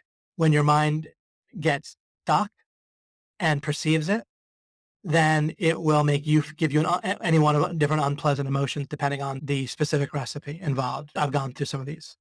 If it feels like that you're in a situation where you can't make progress about anything, it'll give you boredom. If it feels like it should be making progress, but there's an unnatural thing that's in its way, it'll give you frustration. If it feels like it should be making progress based on its expectations, but a person through neglect or intention did something to you, then it'll give you anger. Once you realize that your job consciously is to set it up to be unstuck, then your results and your happiness will just keep on being on an upward spiral. It'll be amazing. However, we want to see something else, the flip side of this situation. As people normally understand it, which is wrong, they keep running into the same problem, which is this, okay? Let's imagine for a second you're your mind. You can only see progress as you see it. You're that robot climbing up the local peak. Now, somebody comes, your wise man, walk up to the robot, but you're also thinking that you're the robot. Let's suppose your maker or a helpful person walks up to you and says, wait a second, stop moving. We're going to examine whether you should keep going forward in this way or not. I don't know how well I expressed that, but you might be able to, no matter how well I express that, see the following. Once you think like the robot for a second, imagining the robot, to you, progress is what's programmed in. Therefore, seeking understanding seems like impeding your progress. You know how in certain teachings, they'll talk about how you get in your own way, or if you read about like Zen sword play or something I talked about before, or archery or whatever, that you have to get out of your own way, right? That don't, or when people say don't think, what's going on is you're impeding the your own mind and body from doing what it's trying to do according to its own progress. If you do that in the wrong way at the wrong time, then it really is counterproductive in every way. If you didn't get consciously in the way and your body could swing a sword better, then now when would that happen? That would happen after things were practiced properly. Or if you happen to have the right instructions, but you're do what people call overthinking it, right? Or don't take action, they say, because you're thinking about stuff. It really can be the case that you're getting in the way of your mind and body progressing. But what I want you to do is see the totality of how this can work, in that it's not just true that you're going to get in the way. You can be doing things right. And see, it'll always look like the wrong type of interference to your mind until and unless you communicate with it in the way that it understands, until and unless it measures progress in a way that corresponds to you seeking understanding. As that gets integrated, which will happen as you have this model I'm giving you. The model itself will help do it for you, or even complete the job. As it gets integrated in your mind, where what you're there to do is to set things up so that the progress that your mind and body are trying to make, the things that it feels making progress are actually helpful. And if you don't know, then you don't know, and progress means it rests, basically, while you try to figure it out. Or it isn't gonna, but if you can see that you don't know what's gonna make progress, and if you see that you're looking to see how to know, like if you can communicate effectively with the robot, wait a second, you see how you're gonna get stuck in this local peak, or you see how you're already stuck? What I'm gonna do is I'm downloading a map, or I'm exploring a map of the mountain range. And then you're gonna be able to climb to a higher peak. And it sees that vision of being on a higher peak. And it sees the vision of how it all works. It's going to have to go down for a while through a valley, bypass several other peaks, and then go to either the highest peak right off the bat, or it's going to need to do a process that's going to lead to finding the right peak, which would involve figuring out how to identify wrong peaks. That might not happen at the bottom. You might have to climb up 2 peaks to the top of a lot of peaks, or halfway, in order to see if it's where you want to be. Just like you might have to try different relationships with people and follow through with relationships before you find ones that are over the threshold. And there's not going to be, in many cases, you have thresholds. That's why it's such an important concept, because once you see the local peak metaphor, then you might think, oh, there's one highest peak. I need to find that. And how the heck do I find it? That's not the case. In many cases in life, you just need to get over a threshold. So there could be a whole bunch of peaks that are high enough. Maybe you just need to get to where you're above flooding for a little while, right? There's a hurricane. Try to get the high plate that's going to be above the flood. There's plenty of places where there's thresholds in life. Oh, with romantic, someone that you can have a great romantic relationship with and marry and be happy your whole life. With making a sale, right? They don't have to want to buy it at 100 times the price that you're charging. They don't have to be the person who in the world most wants to buy your product, right? They just need to have to be over the threshold where they buy your product or become your client, you see? So all over the place, there's thresholds. And all you need to do is get a sense of whether the peak that you're climbing is over the threshold. And you may not be able to do that from the bottom. You might need to climb up halfway and see. And you might get better. You might start climbing and realize there's a way to only climb briefly. And you might devise tests for figuring out whether this thing is over the threshold, right? You might figure out how to qualify people so you can have a good sense of whether they have good potential to be a prospect or a client. You know, same thing with ranking a website or any sort of thing. But I want you to have this overall model that begins to make this distinction for you, that you'll explore more and we'll build together more and more. Of there's what's programmed in currently to your mind as what's progress. And then there's which may or may not be correct. And it may be that you can figure out that it's definitely correct ahead of time for certain. But until and unless you do that, it may or may not be correct. But then there's a whole different idea of dimensionality where you're looking at the very nature of what progress means. With OMG, people could accidentally think that how much we make each month is the way to measure progress. And each month we decide whether we're doing well or doing badly or relatively well or relatively bad based on just what made that month compared to the previous month or compared to the same month the year before. Or that type of thinking just isn't the best type of thinking, period. It leads to all kinds of wrong decisions, and it leads to being stuck where if there's a decision that's going to involve what looks by measuring monthly, standing still or going in reverse, the only way we can get there is if we're able to measure progress differently, of course. If we're unable to measure progress in a different way, then we can only accomplish things that at least look like they're going to make us the same or more money that month, the next month, right? Obviously, being restricted to that is not helpful in business, right? And same thing with making a sale with a client. You want to look at things like, okay, instead of just things that are obvious progress, you want to value things that increase your understanding of that particular person, that increase your relationship in various ways with that particular person and so forth, whether or not it specifically seems to be resulting in progress towards like the obvious behavior where they're saying that they're going to buy, right? When you're looking at the right way, it can be obviously building the relationship, which is correct, right? Especially if you think in terms of what really is progress in building a relationship, right? Giving somebody more and more free stuff does not necessarily build a relationship. Of course, doing a complementary side analysis generally will. I'm not.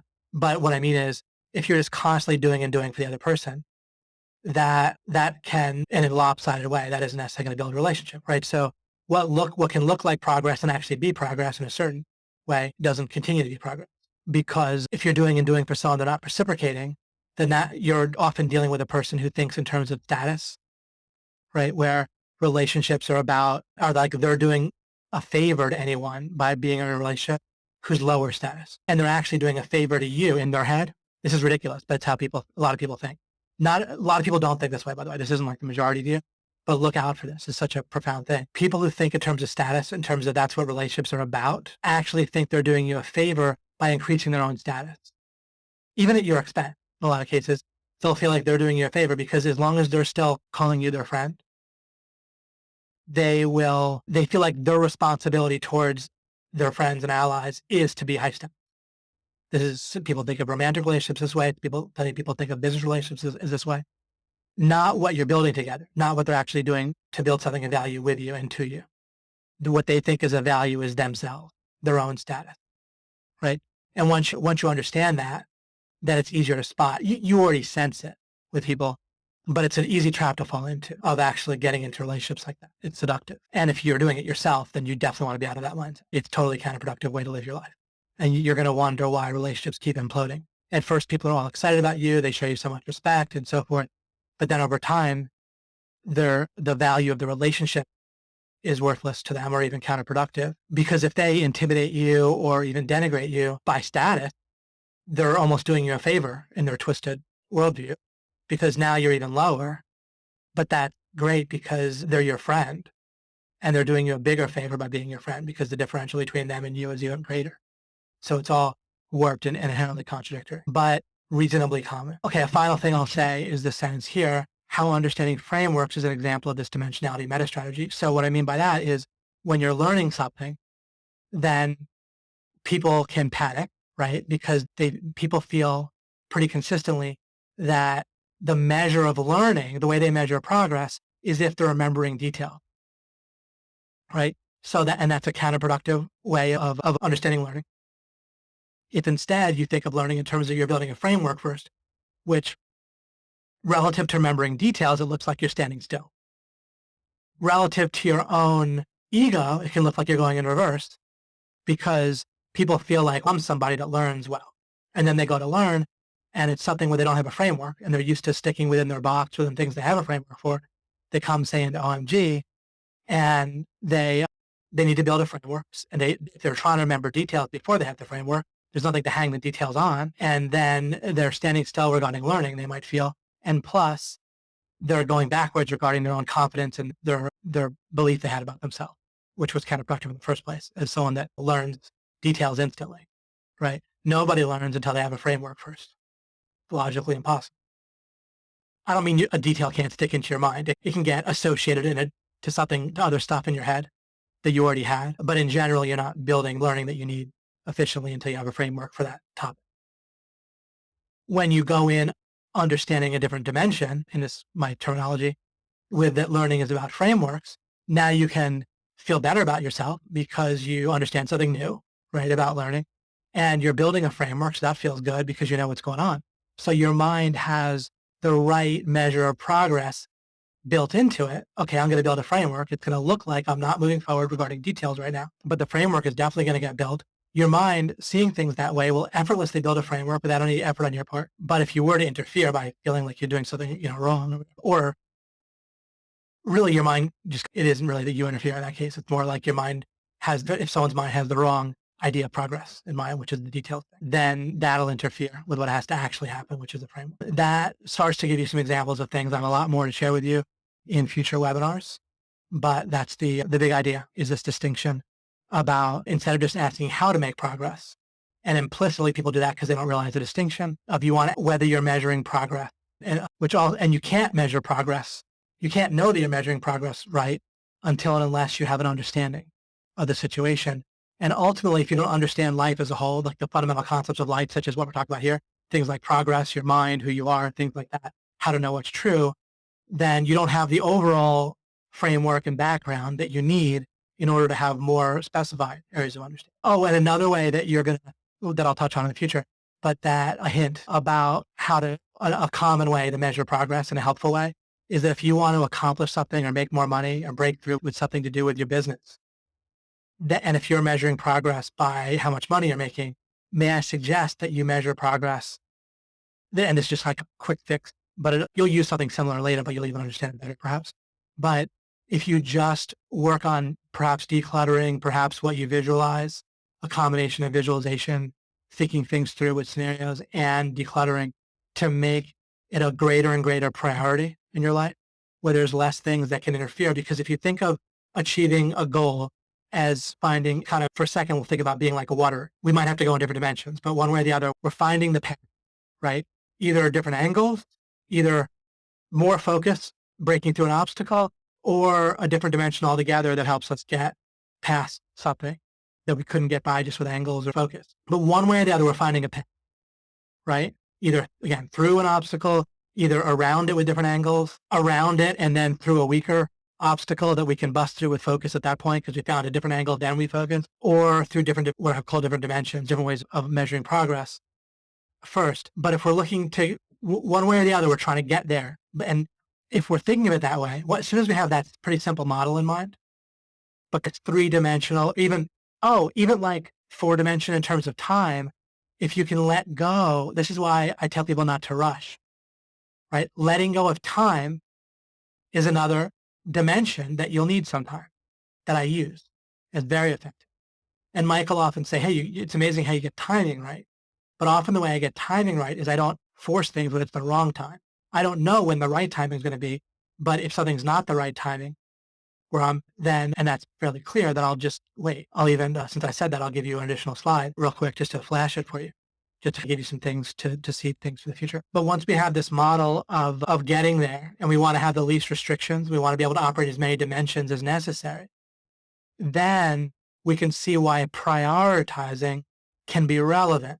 Because what if, by having something be a lower priority, it ends up cutting ourselves off from the dimension we needed to break through? An example of how that might operate in real life is if you prioritize family too much and vacation time or whatever, when you're trying to break through with business, then there's certain people that are high powered and really focused on business that might really help carry you forward, that will get annoyed by that or just not work with you because they sense that it's not a high enough priority for you. You're just not there. Maybe you just miss certain events or miss certain opportunities that would have broken you through, and you had to be there just for that opportunity. And you miss it, or you don't look serious when you need to, or you don't prepare when you need to. The thing with family stuff is it can look more important than it is because they're so close to you. I'm not telling you what your priorities should be here at all. So totally not what I'm saying. What I'm saying is that if you're not breaking through, remember, when do I look for other dimensions? First, I try to break through in the dimensions that I start with, right? But if you need another dimension, it one place to look is to prioritize, to make something a bigger priority, which you can't just do through a direct act of will necessarily. So people say, okay, it's my number one priority. Something doesn't become your number one priority because you declare it to be so. It doesn't be like it's actually a priority integrated in your mind, or it isn't. You might have to declutter. You might have to spend a week or two finishing certain obligations that you, but not taking on new ones during that time. You might have to spend 6 months doing that, clearing out obligations until something can become a priority. And there might be no other route, but that's good. You're operating in all the dimensions you need. Time, right? Takes 6 months to make it a priority, realistically. So you do that. Then in 6 months, it's a priority, and then you break through, right?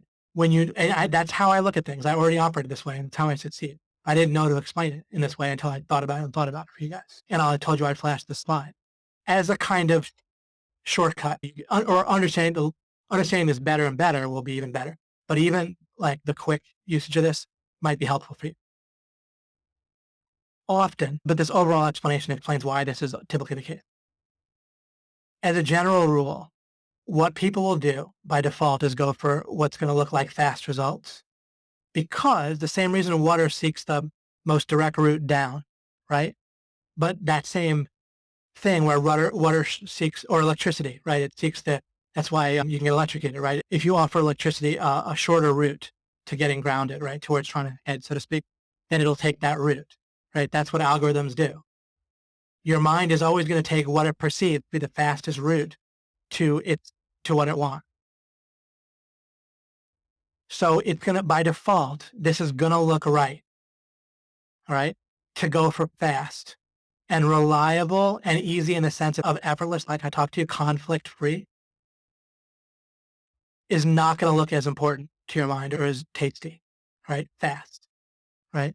Someone who tells you, here's my system, I had the conversion thing that they basically, product, no problem, traffic, no problem.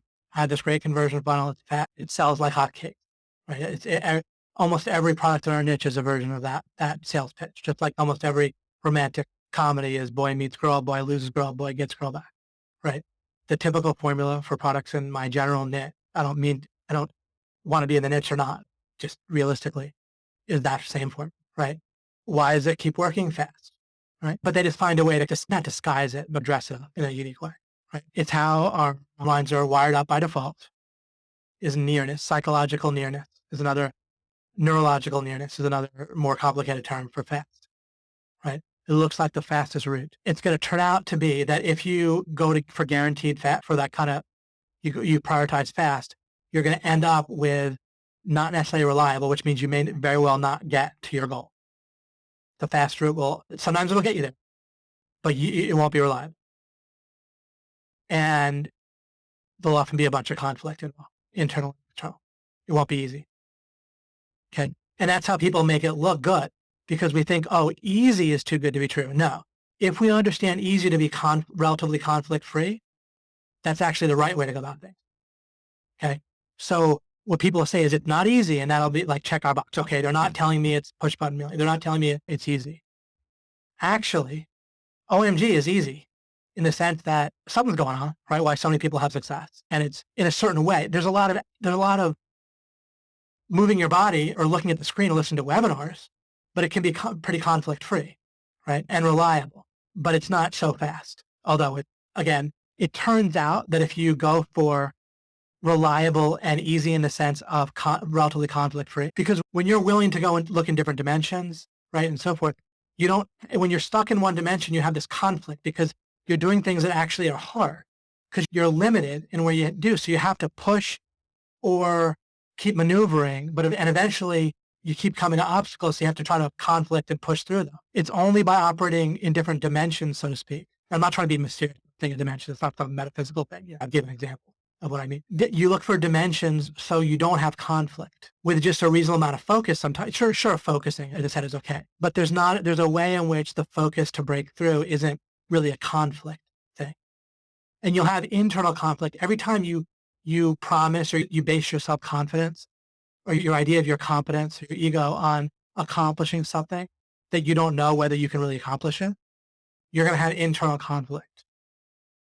And the closer you get to that deadline and so forth, or just, what I'm saying? When you commit to doing something, when you're not sure if you can do it, you're going to have internal conflict. It's not going to be easy. I'm not saying do or don't do it. I'm just telling you that's going to create conflict because you're saying, yeah, I'm sure when you're not, right? That's an inherent contradiction. Contradiction is going to lead to conflict. How do you do that? You promise things that are reasonably within your control is what you do. You just find a way to do that.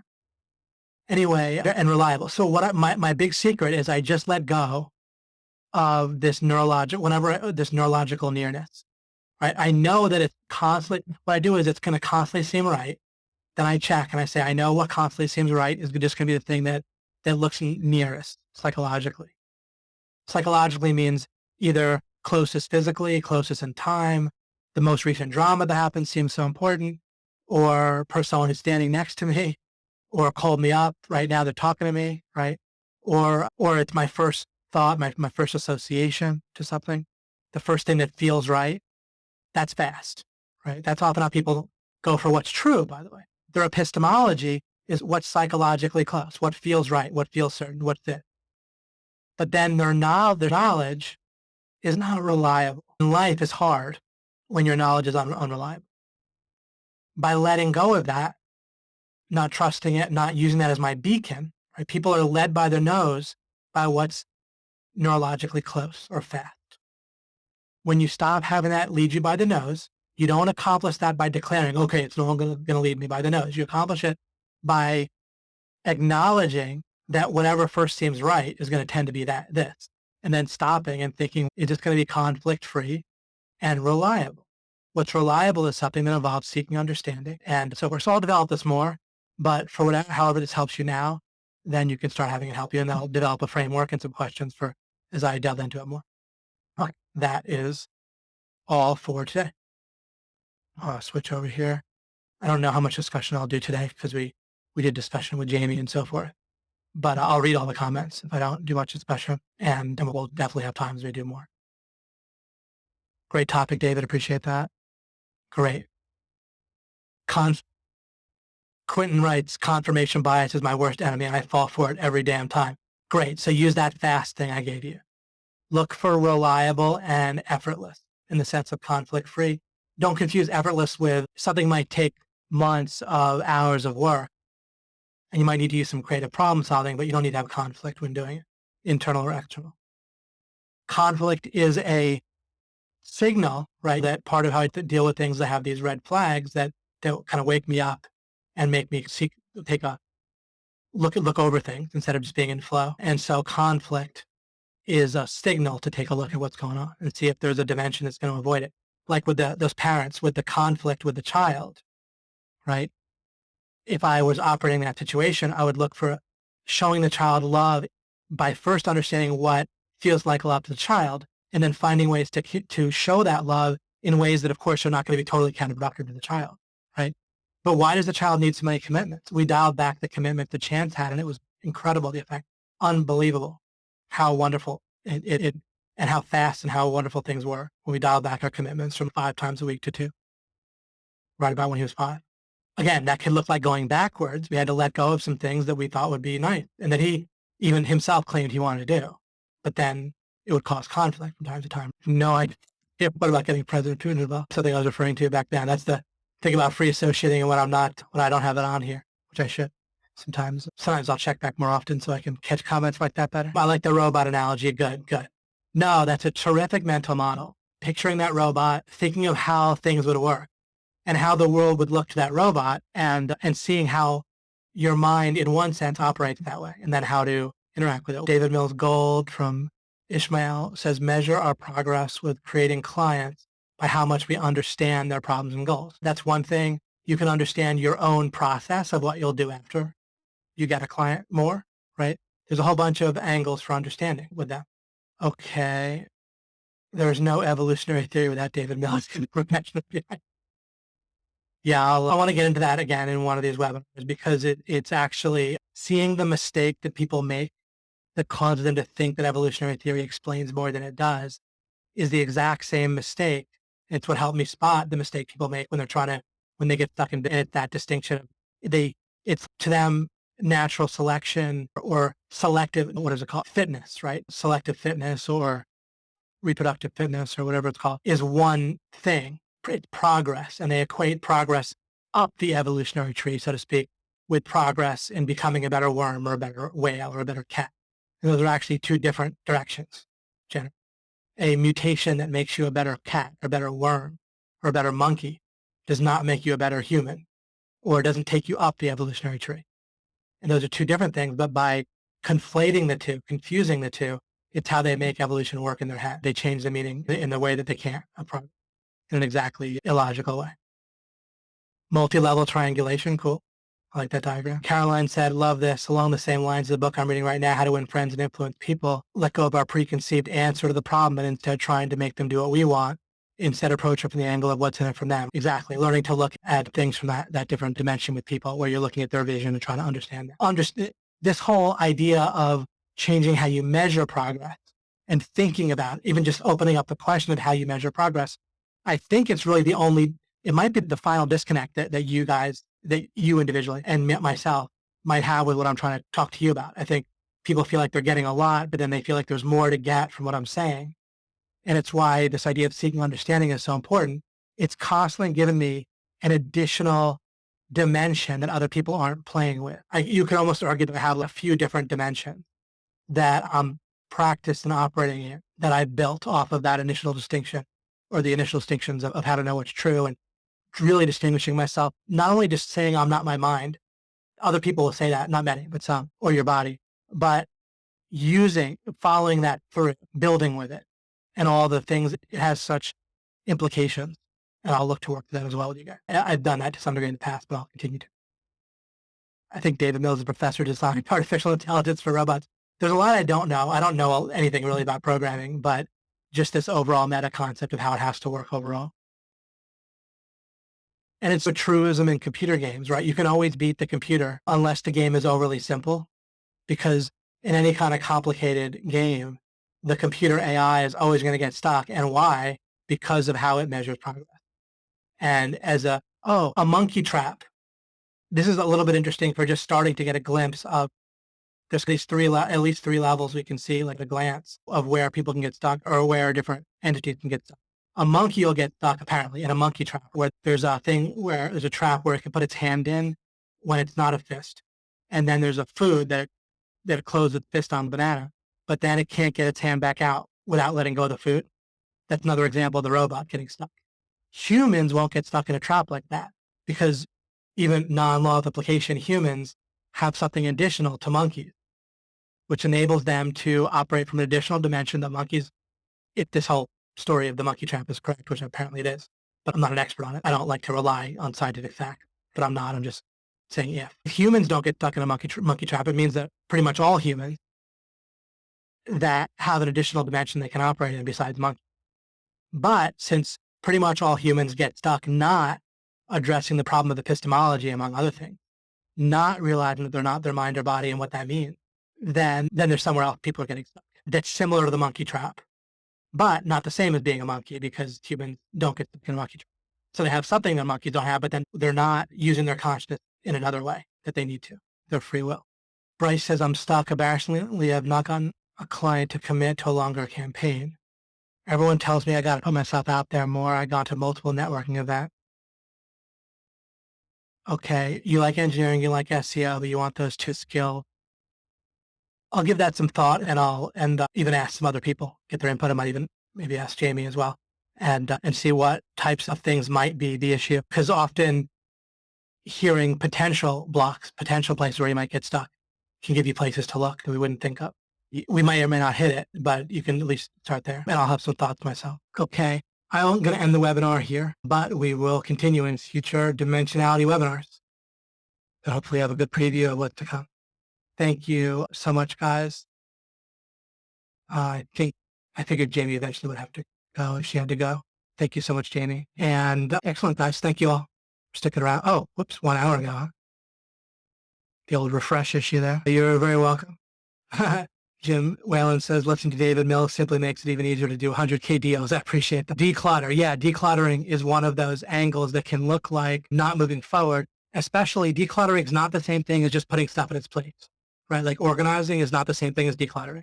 Like what people might call decluttering their desk, right? You're just making more somewhere else or whatever. Decluttering is generally removing stuff altogether, right? If it's off your desk, but in somewhere else, it's B. Or one great way to declutter, if your mind is if it's ever hard to focus, try something. This is at first going to sound trite, but then there's something I don't think that's not obvious about what I'm about to say. Try turning off your phone. And what's interesting is not the fact that your phone might beep or ping you, but there's a psychological thing, not even your phone. If you make it so that nobody can potentially communicate with you for a certain amount of time, in other words, if you're like in a room with the door locked or you're out somewhere where you're not going to run into someone and your phone's off, psychologically, that implies something to your mind, and the implications that you give to your mind are extremely powerful. So it's going to create, it's not just the ping, the actual ping, turning off the total potential for any ping, at least I find with myself experientially, it has an impact on my ability to concentrate that's major. So that's interesting. Like I'll be thinking about something going on during the day or some issue that I don't want to be thinking about. I want to be thinking, let's say, about this webinar. You turn off your phone and you go into a place where no one could even potentially talk to you. And it may magically help you concentrate on what you want to concentrate. It may declutter for you in a certain way, including implicitly, as I said. So there's both the explicit thing of it actually beeping or pinging, making the Facebook message sound, but then there's just the implicit sense of someone being able to contact you and see how that works for you. But I've used that very powerfully.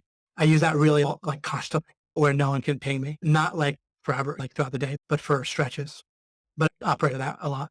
And I think a lot more, like the fact that a flip phone appeals to me so much, like one that's not a smartphone at all. It's a dumb, stupid phone, according to the logic of the terminology. But I really like it. I own an iPhone, but I just never even want to use it. I can't remember. I haven't used it for the last month or two. And then I used it like once a month or something since I got it or less. I don't know exactly when the next webinar will be. Scott, keep your eye on OMG Way, Mike's emails, and on your webinar schedule page in the members areas. Ishmael writes, thanks again, Jamie. Your input was awesome and really helped me to focus closer to the level I'm actually at. Wonderful. Okay, guys, y'all stayed for a long time, 2.5 hours. Appreciate everyone that's still on. I know about a lot more, a lot of people. So terrific. Take care, all. Appreciate you very much. I know I didn't do a lot of feedback, but I appreciate all the potential feedback and the discussion that you gave that I ignored for now. But I'll get to it.